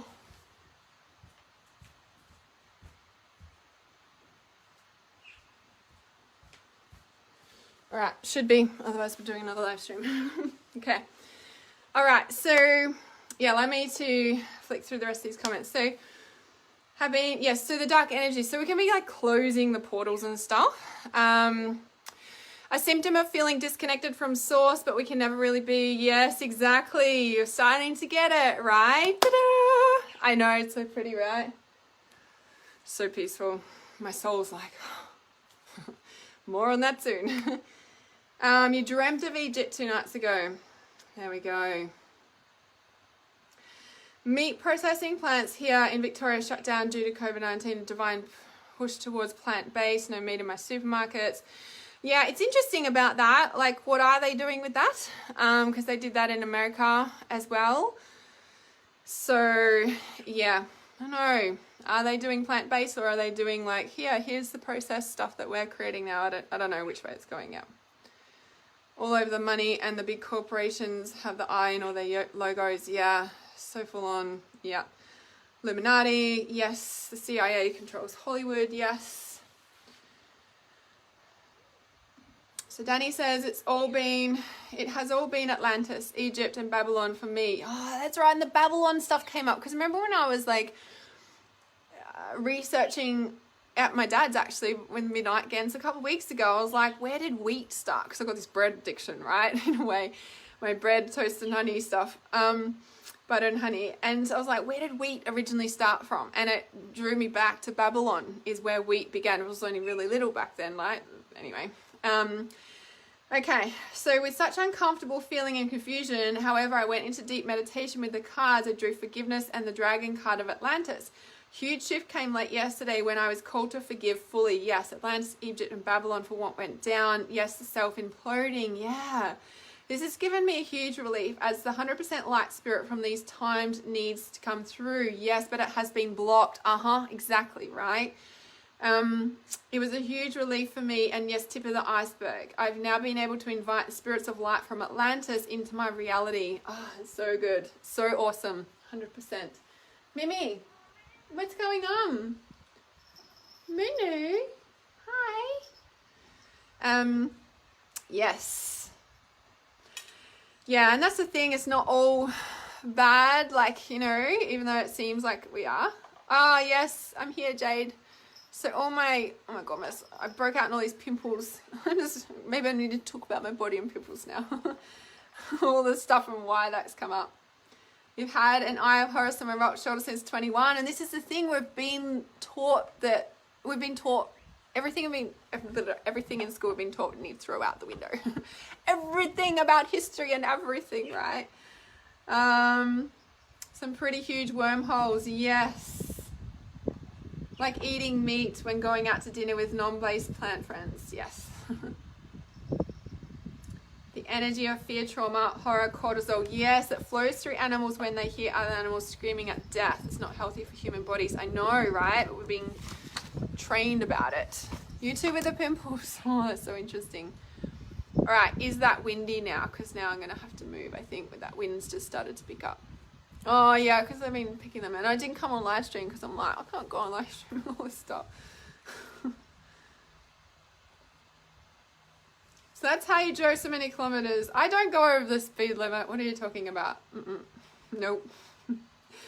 Adrenaline is a very potent drug. I believe that in ancient Chinese medicine, kidneys and adrenals are used in Chinese herbs. Oh, that's so interesting. Normalize that adrenal state. Yes, exactly, the adrenaline state. I know, right? And so if when humanity shifts, it's about coming back to our natural state without the adrenaline, and a big part of me going vegan many years ago in 2006 when I first learned about all this stuff again. I stopped eating meat, and it was more about not wanting to eat the pain of the animal of its death. That was why I didn't want to eat it, because I was eating the energy of its pain. That's exactly why, Yes, I might have to watch The Fall of the Cabal, but I need a break from it all, I think.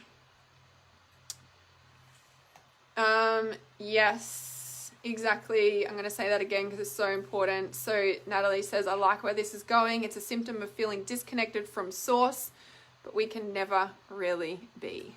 Yes. Covered in goosebumps.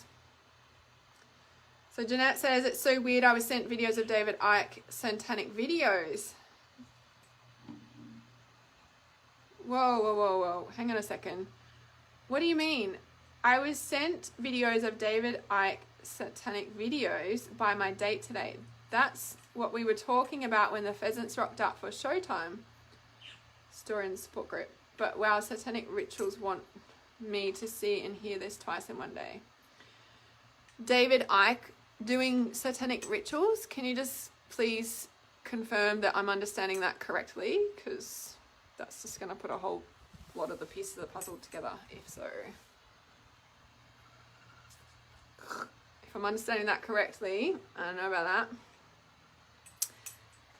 Greenhorn's initiation along liner tuna boat.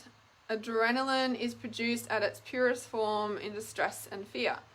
A greenhorn will suck a beating heart of a tuna. The adrenaline is unreal.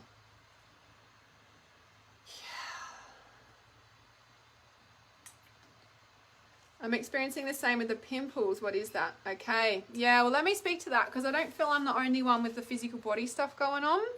And there's a reason for it. How to normalize adrenaline. Do you mean how to turn that off? We turn the fight or flight mode off. Is that what you mean? So normalizing adrenaline is the way our current society is run. Meaning like we're all on that high stress level, cortisol, go, go, go, go, go, like all the time. Like do, do, do, do, do, do, do, do. You can see it in everybody, and they snap and they fight and they drink more and they have more drugs to numb all their pain, and it's all normal. That's normalizing adrenaline. How we switch out of that fight or flight adrenaline space is by things like cutting out all the, I was going to say fear-inducing things, but you know, like caffeine gets the adrenaline going, you know, stop watching anything that makes you scared, horror movies, or maybe don't watch that, but you know, like that sort of thing. Turn the fight or flight off. Breathing, yoga, meditation, nature walks, getting off technology, getting out of the Wi-Fi, like getting back to nature resets the energy field. You know, like 2 hours in nature turns the, resets your energy field and your energy levels and hormone levels and all that sort of thing, right? Anything that de-stresses you, you know what I mean? Like all those hippie things, like yoga and all that, so that, you know? Conscious breathing is a big thing, but we want to flick that fight or flight off. Now, if people are carrying trauma in their body that they haven't dealt with from all their life, childhood and all that, it's easier to stay in the high stress levels because they easily get triggered again by something will trigger them, and then it's like the trauma in their body kicks back on and in, if that makes sense. So that's why doing the deep healing work is so important, to then not have all the triggers coming at you that flick that back on all the time, right?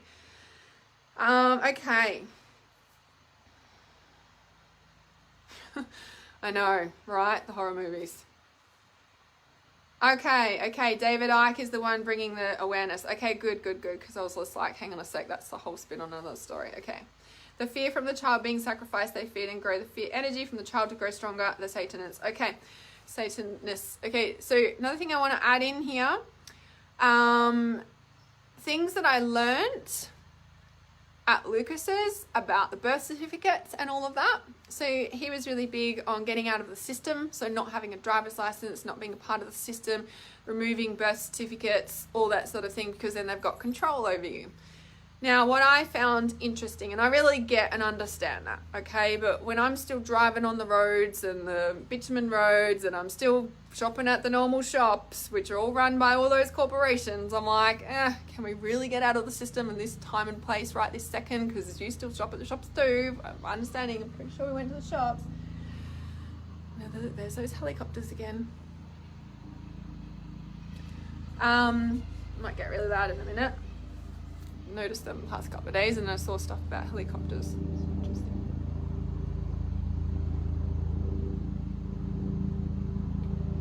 know if you guys can see that. Now I'm out here, I can actually see it. I've only heard them the past couple of days.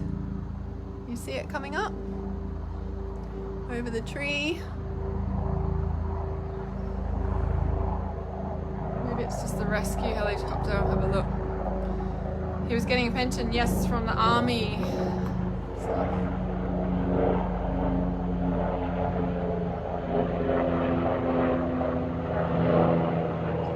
Army helicopter or not. Anyway, I'm in the country, but I'm still close to town. Still close to the coast, which I love. So I can still go surfing. Come back to my retreat. Noticing more helicopters, yeah. Okay, so the whole birth certificate thing, I was just waiting for the sound to go over. So the thing I just want to share about that, and then I'll talk about the body stuff, and then I'm probably going to get off because I know it's a long live stream, is the thing that kind of opened my eyes even more to so many of the intricacies of what's going on is that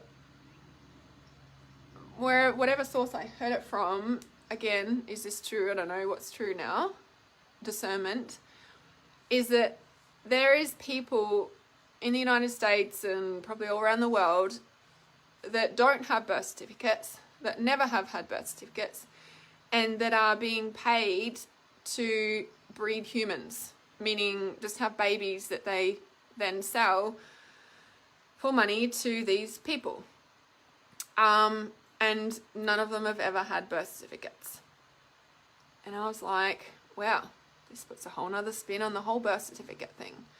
Because I understand that from, say, Lucas's perspective, that, you know, like the birth certificates were a way to control us in a sense of like in the system and in that corporation that owns us technically,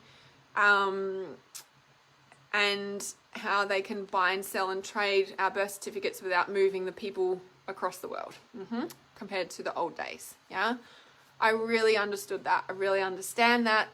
I get it. But the interesting spin on it is that there's so many more people in the world that do not have birth certificates that are in that system. It's like, wow, right? So interesting. And I just wanted to bring that to light. I just, you know, it's just another piece of the puzzle bit there. So I'm just going to check these comments.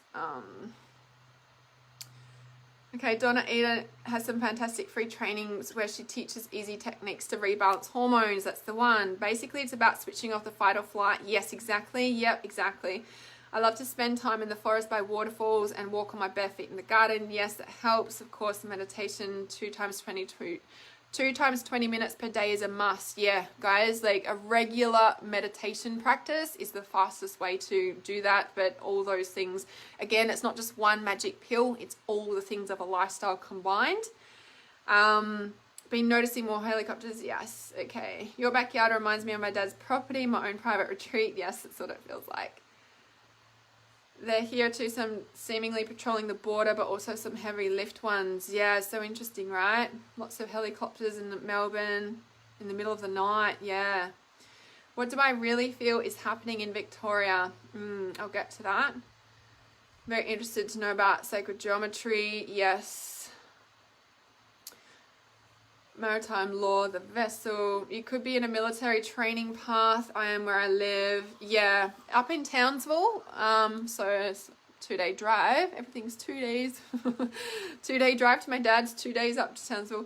Yeah, there's a big military training base up there. Maybe there's one north of here too, I don't know.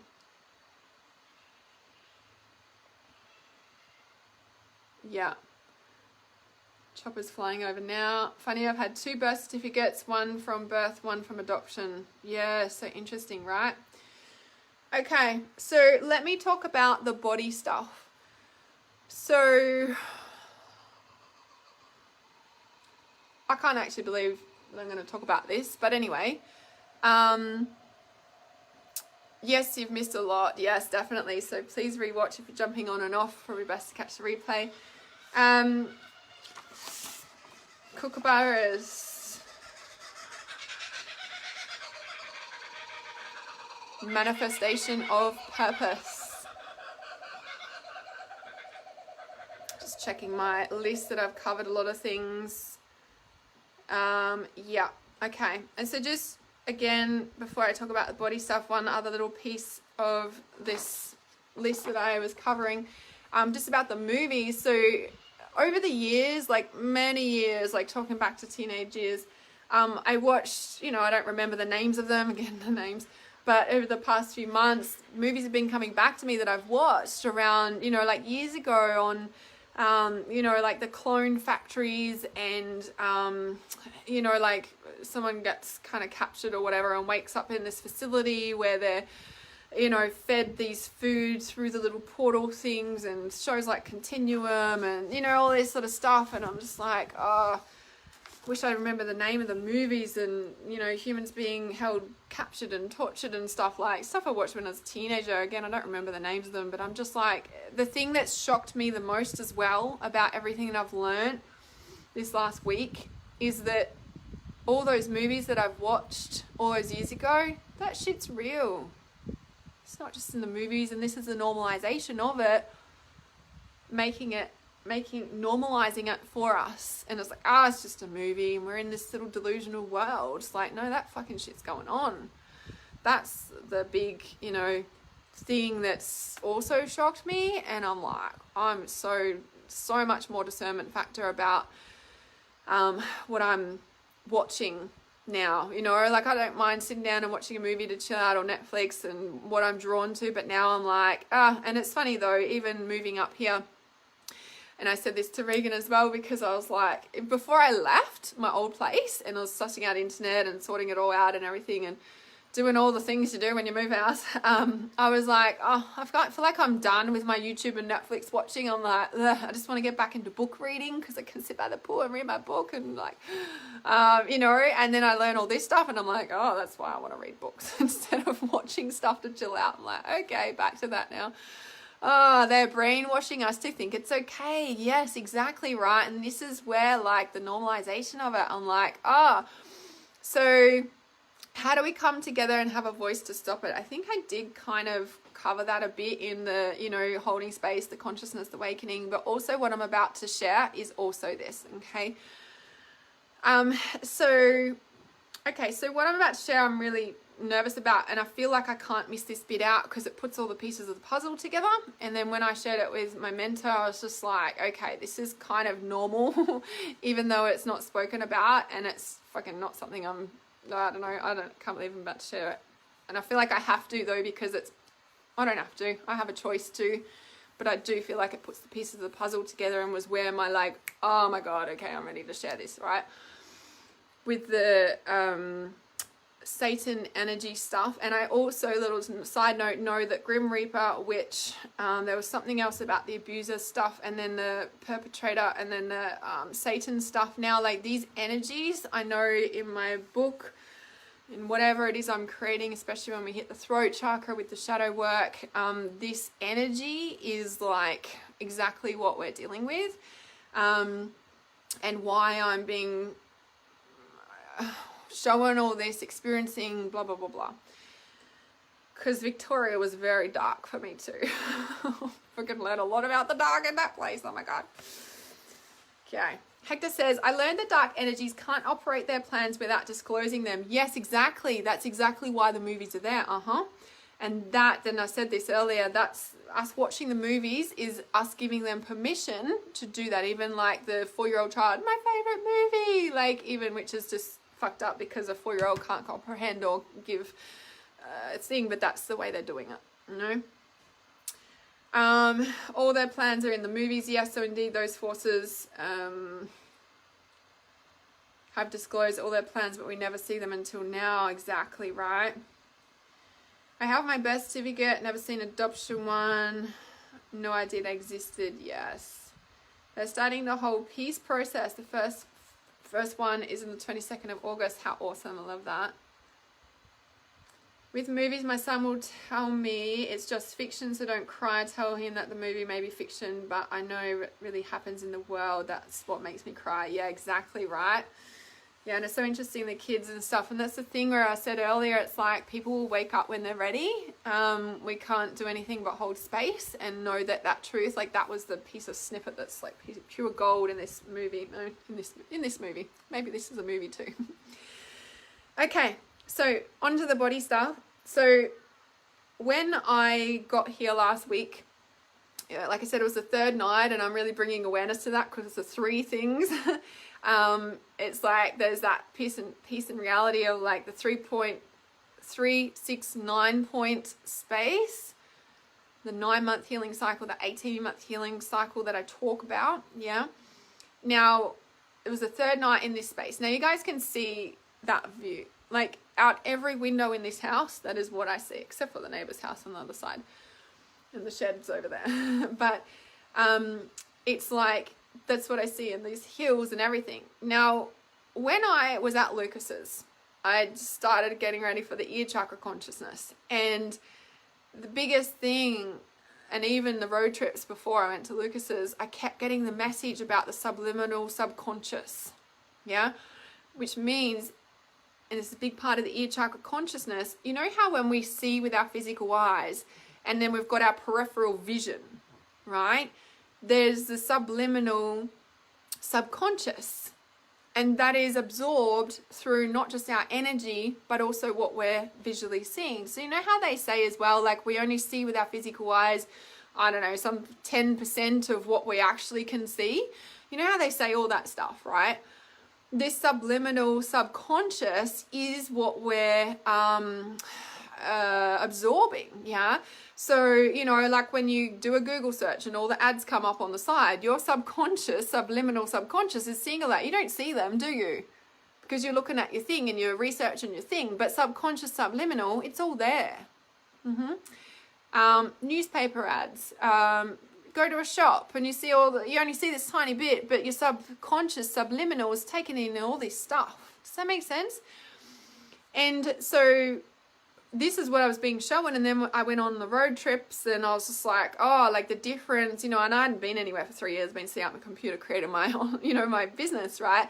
And so I went on these road trips, and all, like, it was so conscious for me. I was just like so conscious of everything I was seeing in the subliminal. I've been out in the desert, and I've been out in the roads and all these all wide open spaces, and I'm just like, oh my gosh, like it was super significant and noticeable for me.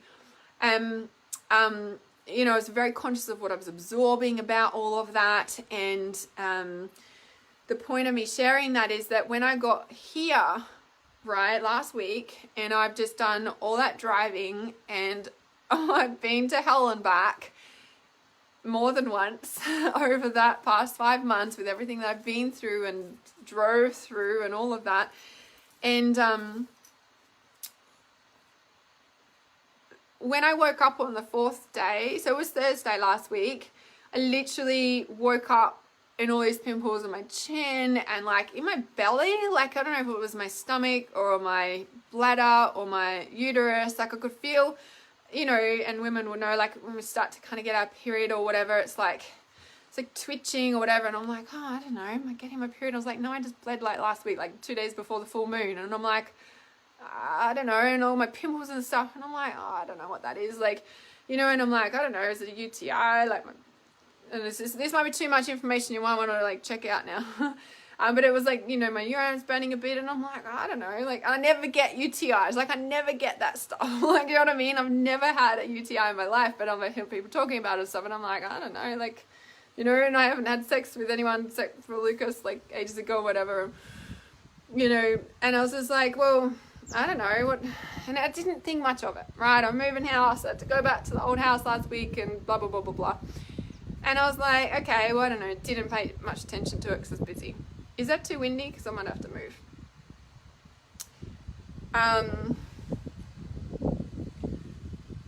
Wind's been coming up and dropping off. So, and then, you know, like all this stuff, I've just been like, I was just trying to, like, it just was moving, okay? And then obviously I was like in all this world and all this researching and blah, blah, blah. And I'm like, oh, I don't know.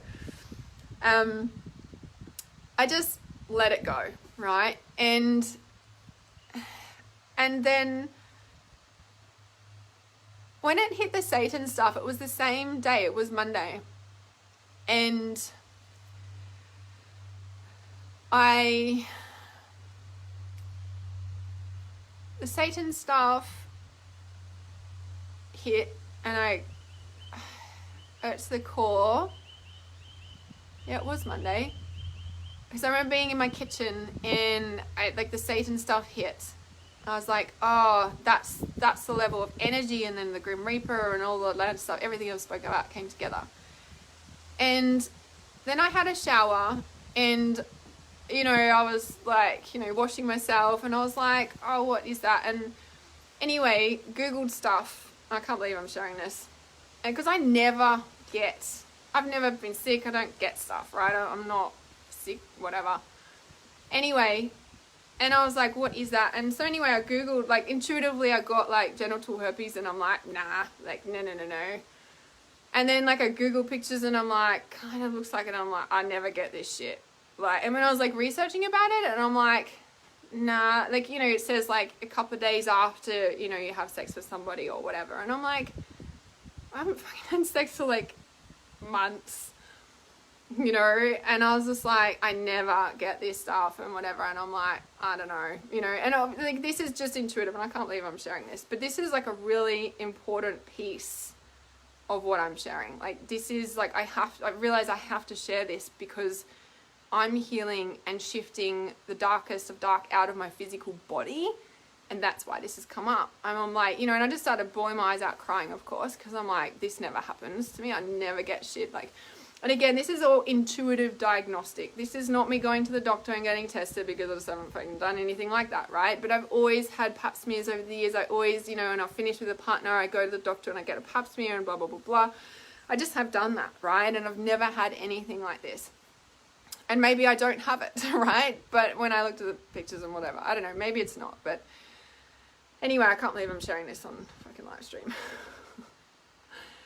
But when you've watched the entire live stream, I have to share this because it's such a big piece of the puzzle, right? I have to put this together. Like, this is what's going on in the world. Now, I always know I heal and go through what I teach and the consciousness and what the world is and blah, blah, blah, blah. Anyway, so when and of course that set the tears off. Now, I forgot to say that on Saturday night, so this is on Monday, on Saturday night, or Sunday morning, I woke up and my fucking neck was so stiff. Like, it's still like not good. And I missed a really important piece of this, okay? This is all physical body stuff. Now, okay, so on my back, so just about there, it's right there, right? You guys can see that, yeah? So just there, it's like it's a part of the rib, and it's, like the rib cage bit there, and it's, like I guess a muscle or a ligament is connected there, okay? Forgot this little bit of stuff here. This important information. Now, for years, and I can't really pinpoint it, right? But it's like when I'm like maybe out of alignment with my life, or in a relationship that I shouldn't be, or whatever, I feel like at that point there, I feel like a tugging. It's like somebody's got a rope and they're tugging back, like pulling back on me, like from that point there, okay? And over the years, I've done much spiritual work. I've done, on like, is it an entity, is it a demon, like, and I have felt it like that, okay? That's what it's felt like, and it's tugging. It's like pulling me back like a rope. On and off for years, okay? None of the clearings and cutting cords and stuff I've done have ever made it go away, okay? It's just noticeable at certain times, and then I don't notice it for a while, okay? So that Sunday morning, I woke up and I was just like, oh my God, I couldn't even laugh. Like, the girls and I went for a walk in the bush and stuff, and I was laughing, and I was like, it was hurting my lungs or ribs to laugh. And I pulled, like, I woke up with it. I slept, like, and this is in the middle of all this researching all this stuff, like from all the way out there.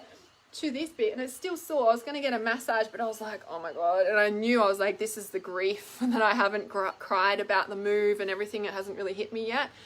And the past 5 months, mind you. And that's why I knew the pimples and stuff, like, and everything. I was like, oh, like just being here. I haven't even done a detox or a cleanse yet. Just being in this environment, my body's gone, woof, like, can let it all go. Now I've been holding this shit for fucking months, 2 years even, right? And so anyway, and so this point here, it's still really sore. Like that's like there's probably a big knot there or something. I need to get a massage, but that's like the major point of where it is, right?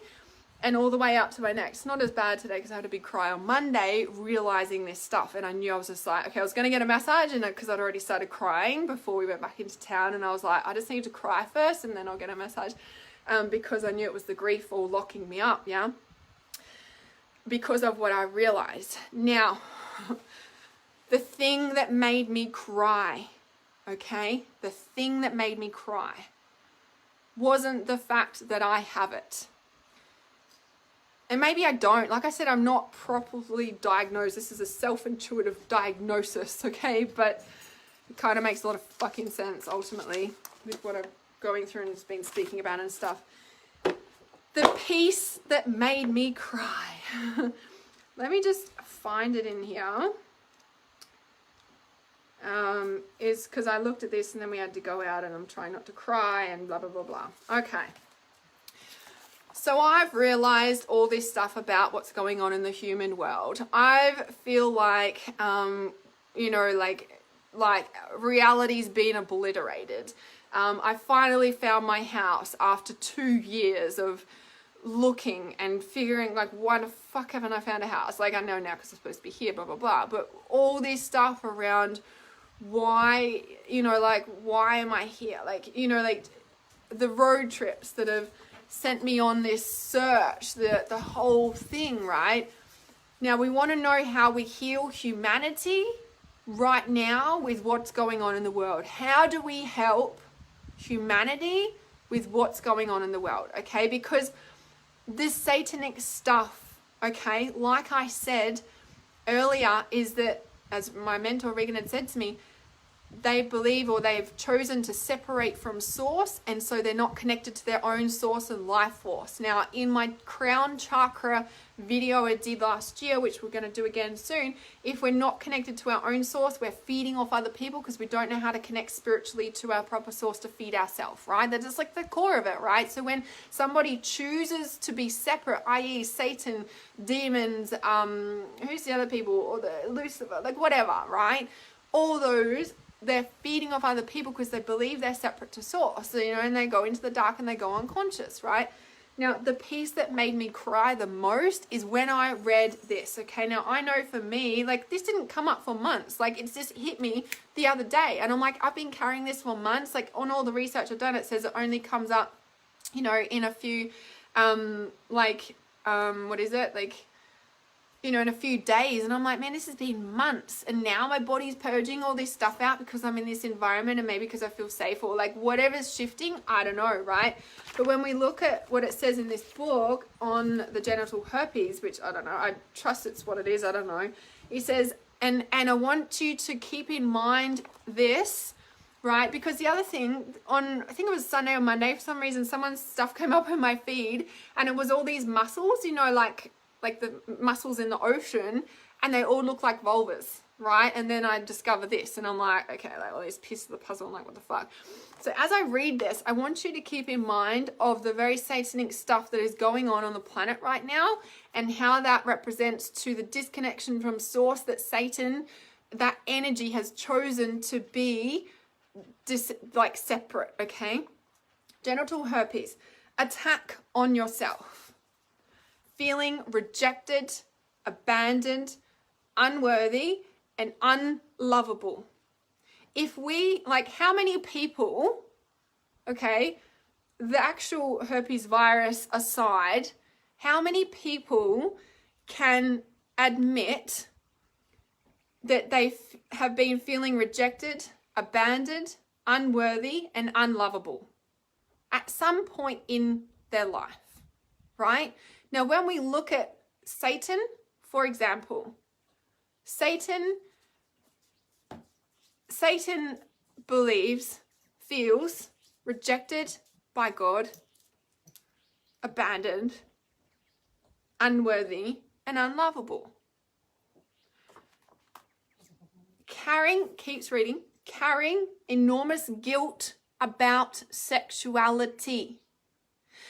Now I'm trying to put pieces of the puzzle together of Adam and Eve, and I don't really know that story and blah, blah, blah, blah, blah. But because I was getting this message too, I'm like, how interesting that Satan is being shown to me by representing by a female on the planet.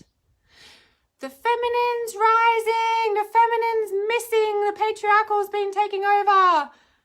Fucking the feminine Satan on the planet right now. Does anyone comprehend the depth of that right now? I'm not saying like it's rising in the Satan stuff.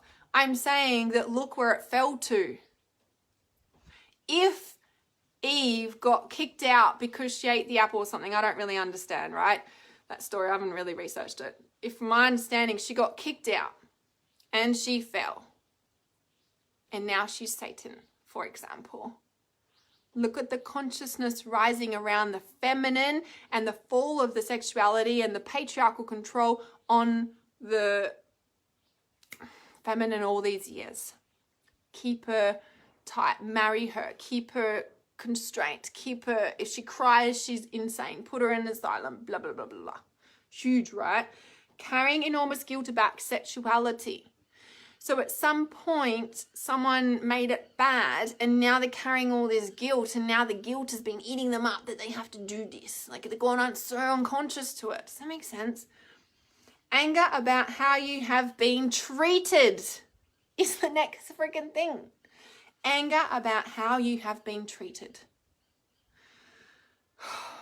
If that's Satan as a woman represented on the planet and say that was Eve, for example, Lilith, anger about how you have been treated. Like, and that anger is like, do you know what I mean? Belief that you are sinful and need to be punished. Feeling dirty, ashamed, humiliated, dishonored, and violated.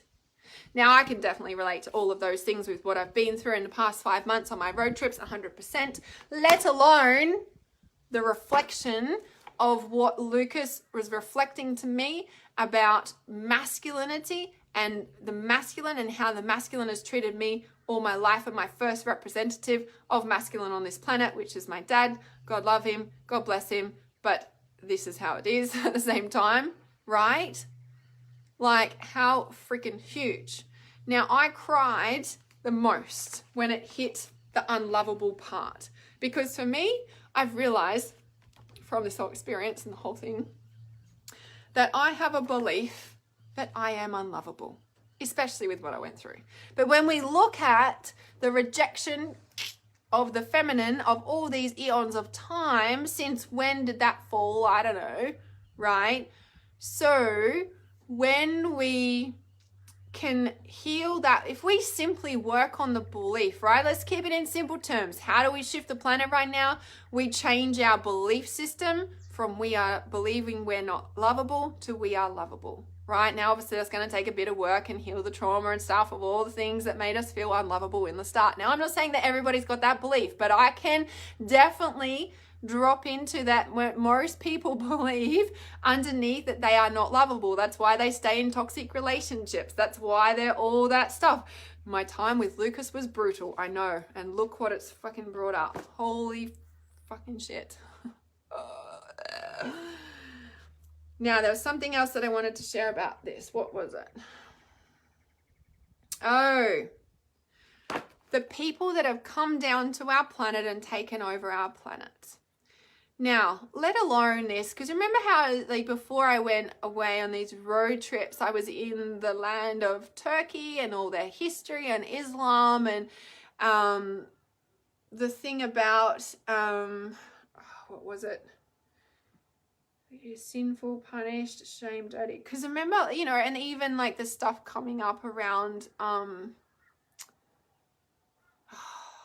what was it? I just lost my train of thought there. Like, Okay, so the anger about how you've been treated, belief that you are sinful, need to be punished, feeling dirty, ashamed, humiliated, dishonored, and violated. Like, that is like right through our community. And you know how I was talking before about some people have the moral compass and they know it's not right. Some people speak out, some people are too scared to, and they go unconscious about it again. Then this like eats them up inside, right? Now I know that this has only like hit me now because I've been on the road for 5 months and like I've not been in a place to process, and now I'm here. I'm just like, well, fuck, man. And to be honest, I can't believe that I shared this on live stream. However, at the same time, I felt like I couldn't leave that part out, right? Because I know I heal society and blah, blah, blah, or I heal myself actually, and that heals society. Because at the same time with all this physical stuff hitting me and being in this environment now and out of my old house and that energy, which is a whole nother live stream in itself, and the energy dissonance and how I felt trapped in there. And that's why I got on the road for 5 months, because I'm like, I'm freaking out of here. I can't bear this anymore in a way, right? Energetically, I know I'd had enough. Like, and so here, like my body has already started healing from the energetic environment of the land, and it's purging this vibration out that is that dark, that is that heavy, that is that dark out of my vibration, because I don't need to hold that in my vibration anymore. My vibration has risen to a point and a level, I guess, that old dark vibration can't be there anymore. And I know that that's why we're getting shown certain things about reality at a certain time, so that we too can shift that vibration out of our system and be more mindful and conscious about what we're eating, about what we're ingesting. Okay, another piece of the puzzle. I knew that was something. So in talking to my mentor about this, of course, and I was just like, oh my fucking God. It took me 2 days to even tell her, to be honest, because I was just like, how am I supposed, and you're telling me to share this on live stream? I'm sure people won't follow me. But hey, I'm a healer, and I know a big part of this, and even like before I moved here, I even knew at Lucas's, like I got to a point in my business, it was like Spirit was showing me, hey Hannah, you can go back to the way you were, which was, I was like full raw vegan. I loved it. It was the healthiest I've ever been in my life. I knew a lot about the herbs, and you know, in here, I'm really excited about the wild foraging. So if you watched my stories, there's a huge grapefruit tree on the property. There's all this like wild herbs, like all the milk thistle and stuff. So I'm about to do a big cleanse. So if you want to keep an eye on my stories, because as Marcus had said that I'd learned, like the wild food that grows wherever you are in your environment is what your physical body needs. So the milk thistle is like highly awesome for liver. And then there's the grapefruit, and then there was something else. I got all this lemon myrtle from my old place as well. So I've been like drying, getting all this like my dehydrator's got its own little place, right? So like putting all these wild foods in the dehydrator, grinding them up in my dry Vitamix blender, and creating all these little supplements for myself, like, you know, all the powders and stuff that we buy. Well, I'm wild foraging them, drying them myself, turning them into powders, and able to ingest them myself. So I'm really looking forward to this healing journey, plus being able to get off coffee, which I know I started at Warrnambool, and then I had to drive again, and I was like, you know what, this just needs to put on hold for a minute.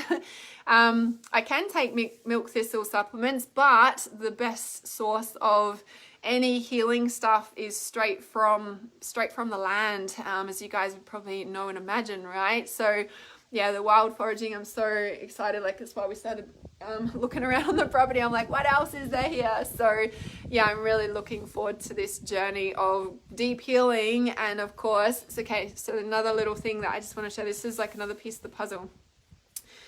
And this is like the depth of the energetics of this, okay? Of what's going on the planet right now. That, you know how, is it Jerry or Jeff?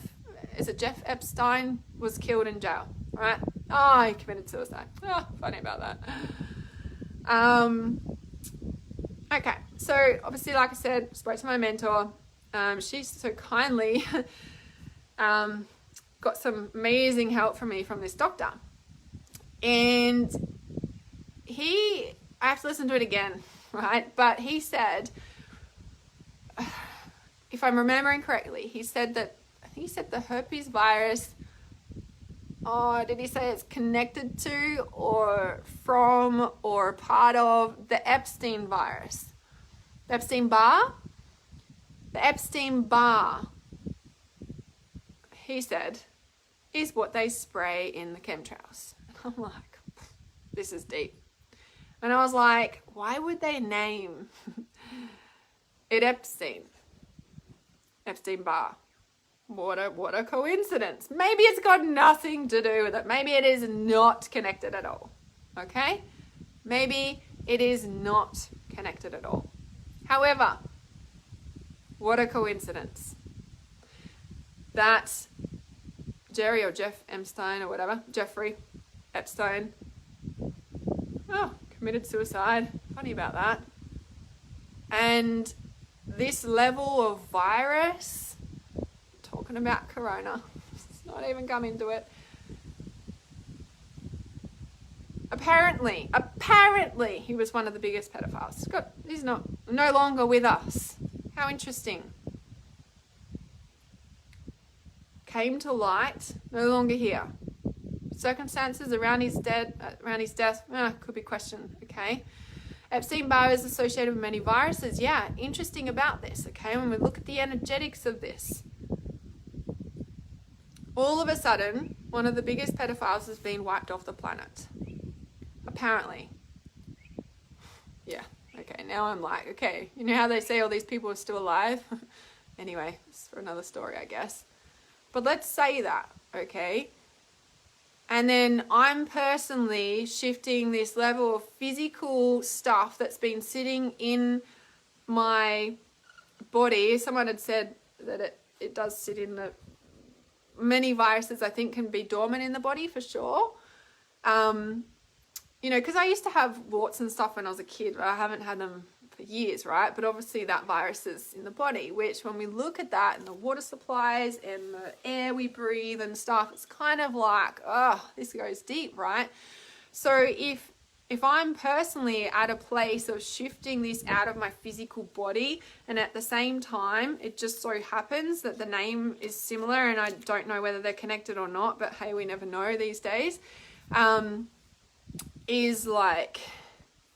is also now out of the system, so to speak, out of the body of the earth. It's kind of significant, right? So I just really wanted to bring that to awareness because it's a big deal. And when we look at ascension and we're globally ascending, and I don't know, someone shared yesterday, apparently we're like the highest vibration on the planet that we've ever been, even since Lemuria. Now, how true that is, who knows? But when we look at how, you know, and I'm a big believer, they say that they can't heal the herpes virus, and I'm like, I believe we can heal anything. So like, that doesn't even worry me in that sense, because I'm like, okay, I needed a reason to detox, so to speak, just because of my motivation. After driving for 5 months, I'm like, like everything's just let go. And that's why all this stuff's purging out of my body, because I'm ready to embody a higher vibration into my system, and anything of that lower vibration, i.e. these viruses, doesn't belong here anymore. Now, when we look at that on a global scale, if Earth is ascending with us, or is she ascending and we're ascending because of her, who knows? Is it a she? Who knows? But when we look at what's being purged out of her system, and we're so deeply connected to Earth, because we're from Earth, even though some people would disagree, it's kind of really interesting, right? So I just wanted to, I guess, finish with that bit, because, you know, people are like, yes, there's things we can do, like just being more discerning about what we're watching, and the truth that we're ingesting, and is it truth, or what's resonant for us and what's not. And, you know, at the same time, when we're, you know, when physical things happen to our body, or we have to have surgery, or there's other big physical things that come to light for us, it just means we're ready to deal with that level of energy. Because when we look at the metaphysics, so someone asked for the name, it's The Secret Language of Your Body by Ines Segal. There's some other brilliant ones out there as well. You know, when we look at I always refer back to this book because it's always the level of energy of the emotions that began it in the first place, which our world is built on emotions and emotional dissonance or reactions or triggers, which is the whole adrenaline thing coming back again, you know, and that's a low level vibration. Whereas when we're not in flight or fight, when we're in that peaceful state, it's a higher vibration. And so when we are that most of the time, our whole body can reset. Hence why being in nature and spending time in nature allows us to do that without doing anything but being in nature, which is why this has happened for me. I now know. Blah, blah, blah. Viruses are injected to us as kids. Yes, that's right. It's common knowledge amongst those who know what's in the particular vax. Yes, exactly. God knows what else they've infected us with. I know, right? And now we're raising our vibration enough in a sense that we can literally heal. Like, I'm a big believer we can heal anything. And like now being in this house, and I'm so excited to hand the keys back on Friday, because then I'm really here and I'm really looking forward to a summer here and being able to just get back to pure health. Like, oh my goodness. So yeah. Yep. Kelly says, being there with men, feeling unlovable, not loving myself, having to be a good girl. How do I now love myself? So triggered, major tears. Yeah. Super hugs to you guys. So yeah, the tears are where we start for sure. Of course, I've gone through lots of emotions in realizing that. And again, it's just an intuitive diagnosis, but I don't even want to go to the doctor, like, in a sense of like, I just know that I can heal this and I will be, and then I'll go and get checked and just see what's out of my system or not at a later point once I've done a big cleanse and detox. So feeling unlovable, not loving myself, having to be a good girl, and that was a big part of that, you know. And if we look at the core thing, like for me personally, like growing up around pornography and everything as a child, you know, in certain environments, like I do feel had an impact on me, and being unlovable and not being taught about sex and sexuality properly has impacted me. Plus, you know, I learned about it at school and learned about it at, you know, thing, and it's like for me, for whatever, you know, brain thing, like it was like, if I have sex with somebody, that means that I'm loved. Like that was the belief system that I held until a few years ago, and I didn't even realize that. And that's when a big unraveling started with my ex of 5 years, who really brought that to my attention. He's like, do you only feel loved if you have sex with me? Like, and I was just like, what? Like I got so triggered, and I was just like, holy shit, like it opened this big can of worms, and it was really, really big. So it's kind of like, you know, rewiring our brain to be loved. And, you know, this whole thing has been about a self-love journey for me. Remember, I've been talking about, on top of everything, of this 5-month road trip of the liquid crystals and rhodochrosite and midnight makes herself known again just as I start talking about it. The cat is self-love, is rhodochrosite in the liquid crystals, right? So it is about learning self-love, in starting to love ourselves completely as we are. Midnight, Mimi, come here. Come and say hello on the screen because everybody's asking about you. Mimi. Oh, Mino. Mino. Oh, Mimi. Come here, Mino. Are you okay? You've been sleeping. Mimo. And that's the whole thing of healing. Here she is. Mimo. She's already lost one collar. She doesn't like wearing. My big Mimi. She's put lots of weight back on, but she doesn't like being held. To get weight, I don't want to be held. So yeah, so let these tears come out. Definitely. Okay, so that was the basis of my outburst Monday to my partner. I gave it to him about his behavior triggers, my abandonment, safety, unlovable stuff, and I'm not having it anymore. Actually said, you're free, here's your app. Okay, so this is another thing that I really want to bring to awareness. So now I said like the Grim Reaper and Witch and now Satan. I feel like these are key integrational pieces of the darkness, right? If we want to label darkness on certain variations of vibrational scale, I feel like this is like a big piece of it, right? And how we integrate is really understanding the the belief systems that are held by these parts. So for example, Satan, and this is what I'm being shown, like Satan has a strong belief system that is like spread through society like a disease of I am unlovable, and therefore I must do this to be lovable. And that's why cults and everything are like that, because they feel connected and part of a family, so to speak. So Midnight's rubbing herself all over Jasmine again. So the behavior, the safety. Yeah. So when we really look at this stuff, all right. So with your triggers, and so your abandonment. So, and for you, Kelly, when you're saying unlovable and stuff, it's like, whenever you feel this, like whenever you have a trigger or there's something going on, like drop in and ask yourself, like, what is it that I am believing about this situation, right? Like, what is the belief system that I am currently carrying? Like, what is the trigger? It's triggered you into these feelings, right? And then if you delve a bit further and it's like, what is the belief systems that's making me feel this? Like, I'm unlovable, or I'm unworthy, or I don't feel safe, or whatever comes up for you. And it might not come up straight away. You could journal on it, you can meditate on it, you could see what comes over the past few days. It might drop in straight away. But when you can understand what you're believing about the situation, why that, and that belief system might be generations old, for example, okay, collective consciousness old, you know, like, but that belief system, when you start working with that and changing that belief system by choosing, I now choose to believe this about myself. I now choose to believe that I am lovable. I now choose to believe that I don't need anything to feel good enough. I now choose to believe that I didn't even wear makeup. I wore a tiny little bit of makeup today because I'm just like, something has shifted in me where I want to get back to that full natural state of health that I, you know, this is what I've always known back at my core. And now I'm in a position to do so. I'm just like, oh my God, it's time. But you know, in this space of like really coming into like, what am I believing about this situation? That's where we can really start to unlock and start to move forward with that. Okay.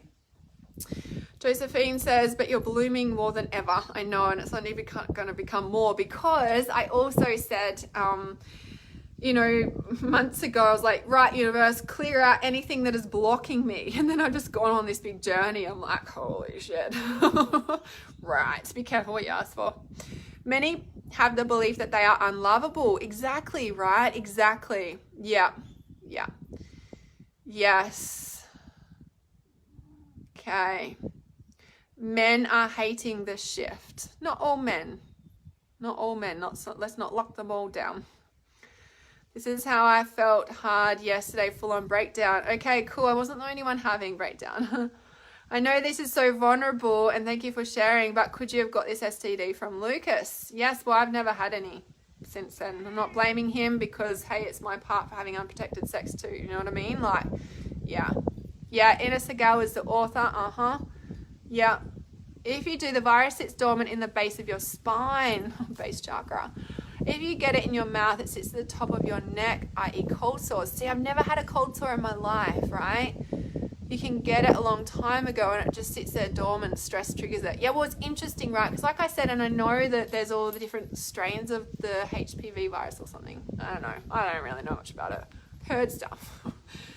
And like I said, I've had warts as a kid, and that's part of that virus. But when we look at it, it's a fungal thing. I think. Fungus is fed by sugar, wheat, dairy, all the stuff that I've been having food addiction stuff with, right? And I know that, and as I was unpacking and putting everything in the bookshelf and blah, blah, blah, I was just like, this is my healing home. This is my home of transformation. And I know that being here, I'm going to come into my fullest, highest self ever.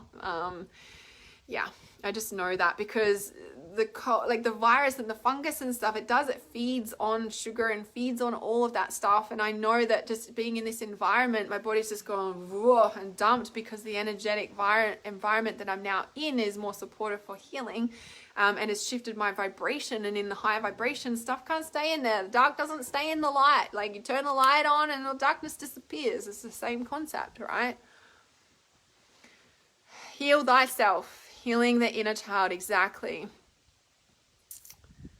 Yes, I know. Monday was huge for me too. Okay, my body hurt. Yeah, I finally cried.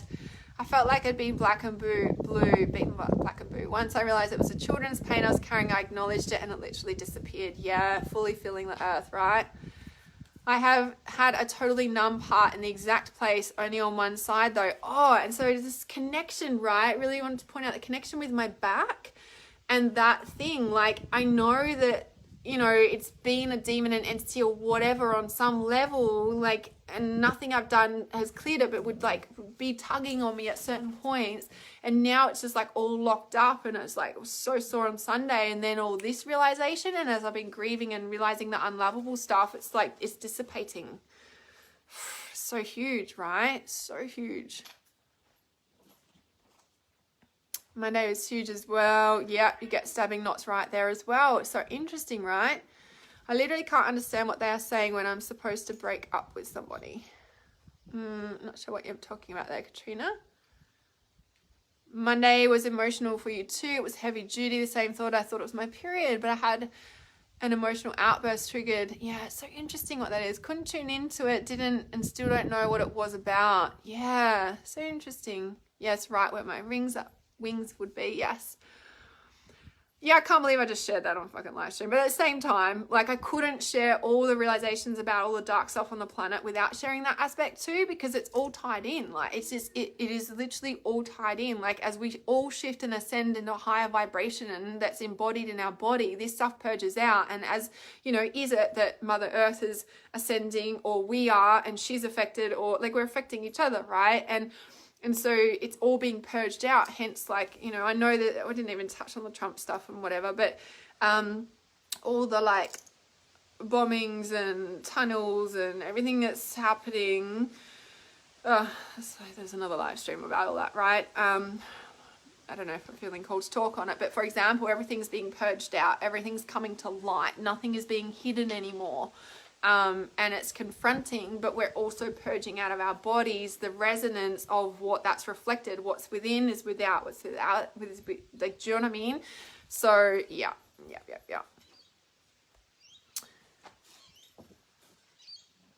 Been wanting to move to Queensland for years. Partner shuts it down every time I mention it. Okay, so maybe you have to do that. Anyway. So Jackie says the Luciferian religion states they have to show us what they are doing. Yeah. For a COVID preview. So interesting. Okay, cool. I caught up on those comments. Oh, clearing out energy. Mimi, what's happening? It's like she's back on heat, so I don't think she is pregnant. Mimi! Midnight. All right, just checking these comments.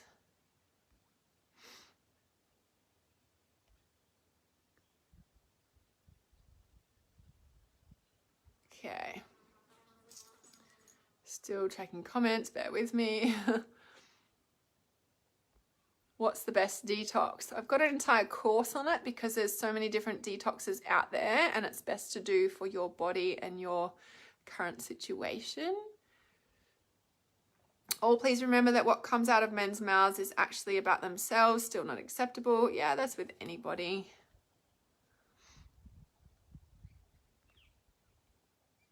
Okay, a competent naturopath should be able to make up milk thistle drops to dissolve in a drink. Yeah, you can definitely get all that stuff, but the wild foraging is the best for your body, especially when you live on it. Like, it's the energetic resonance of like that nature gives you what you need.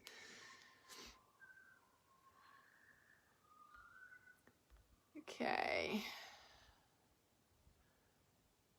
So grateful to be being a part of, so much to go away with. Yes. Natalie says, your wisdom makes me secure with my intuition. Oh, awesome. Awesome. So she's doing it again with Jasmine. Midnight. Mimi.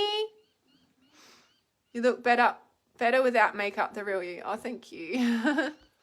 Yes, not all men, and there must be an apology from many to women, but not all bad. Yes, 100%. 100%.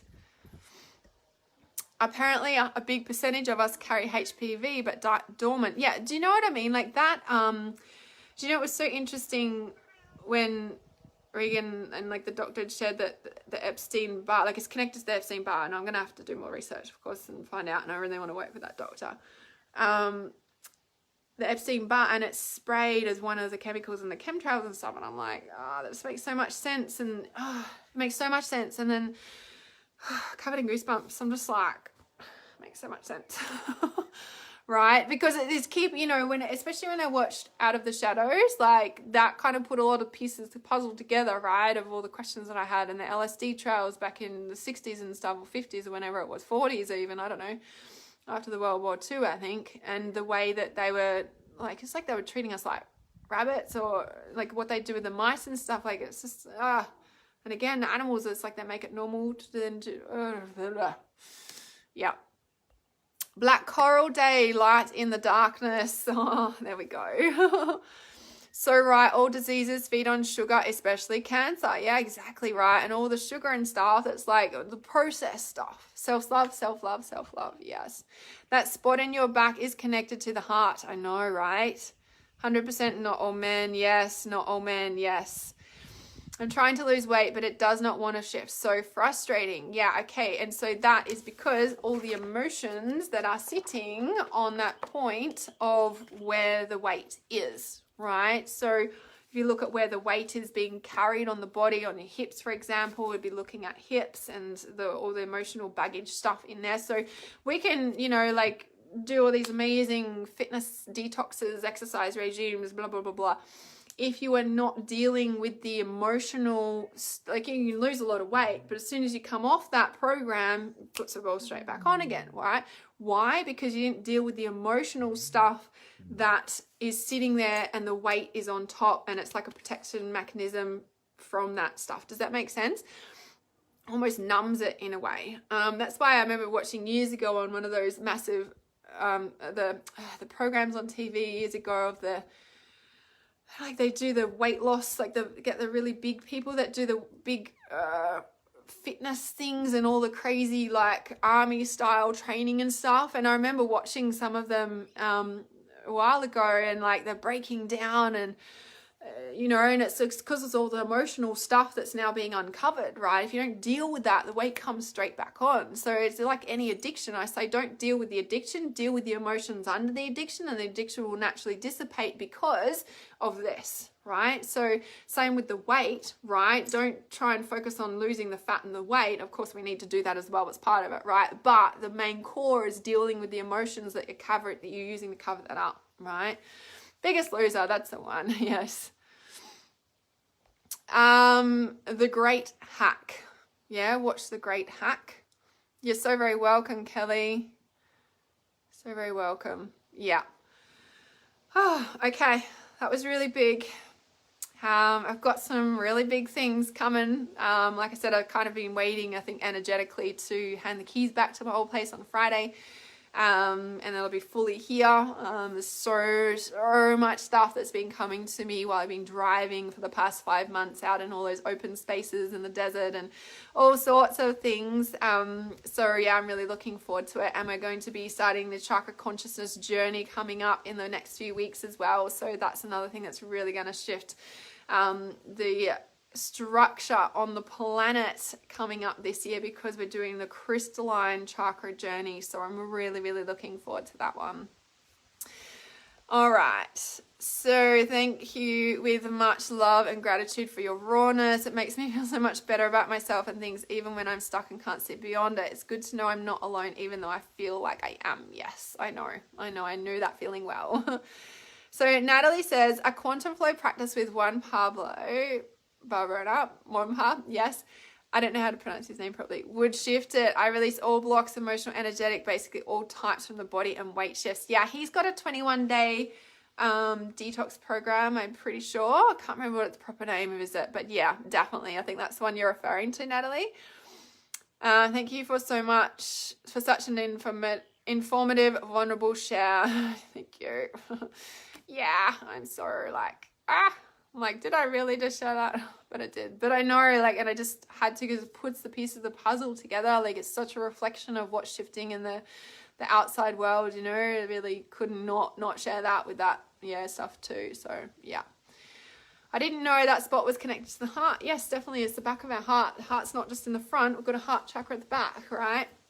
I got breast cancer in that side and heart failure due to my chemo. Numb spot was warning me. Yeah, well that's there. Like that's the heart and the left side. The left is the, you know, when we look at it as grief, like, you know, like so many people have heart attacks because they've got so much grief stuck in there. Like it's just balls of grief. Yeah, grief and resentment. Yeah. Thanks guys. Thank you so much. Love you guys heaps. Talk to you really soon.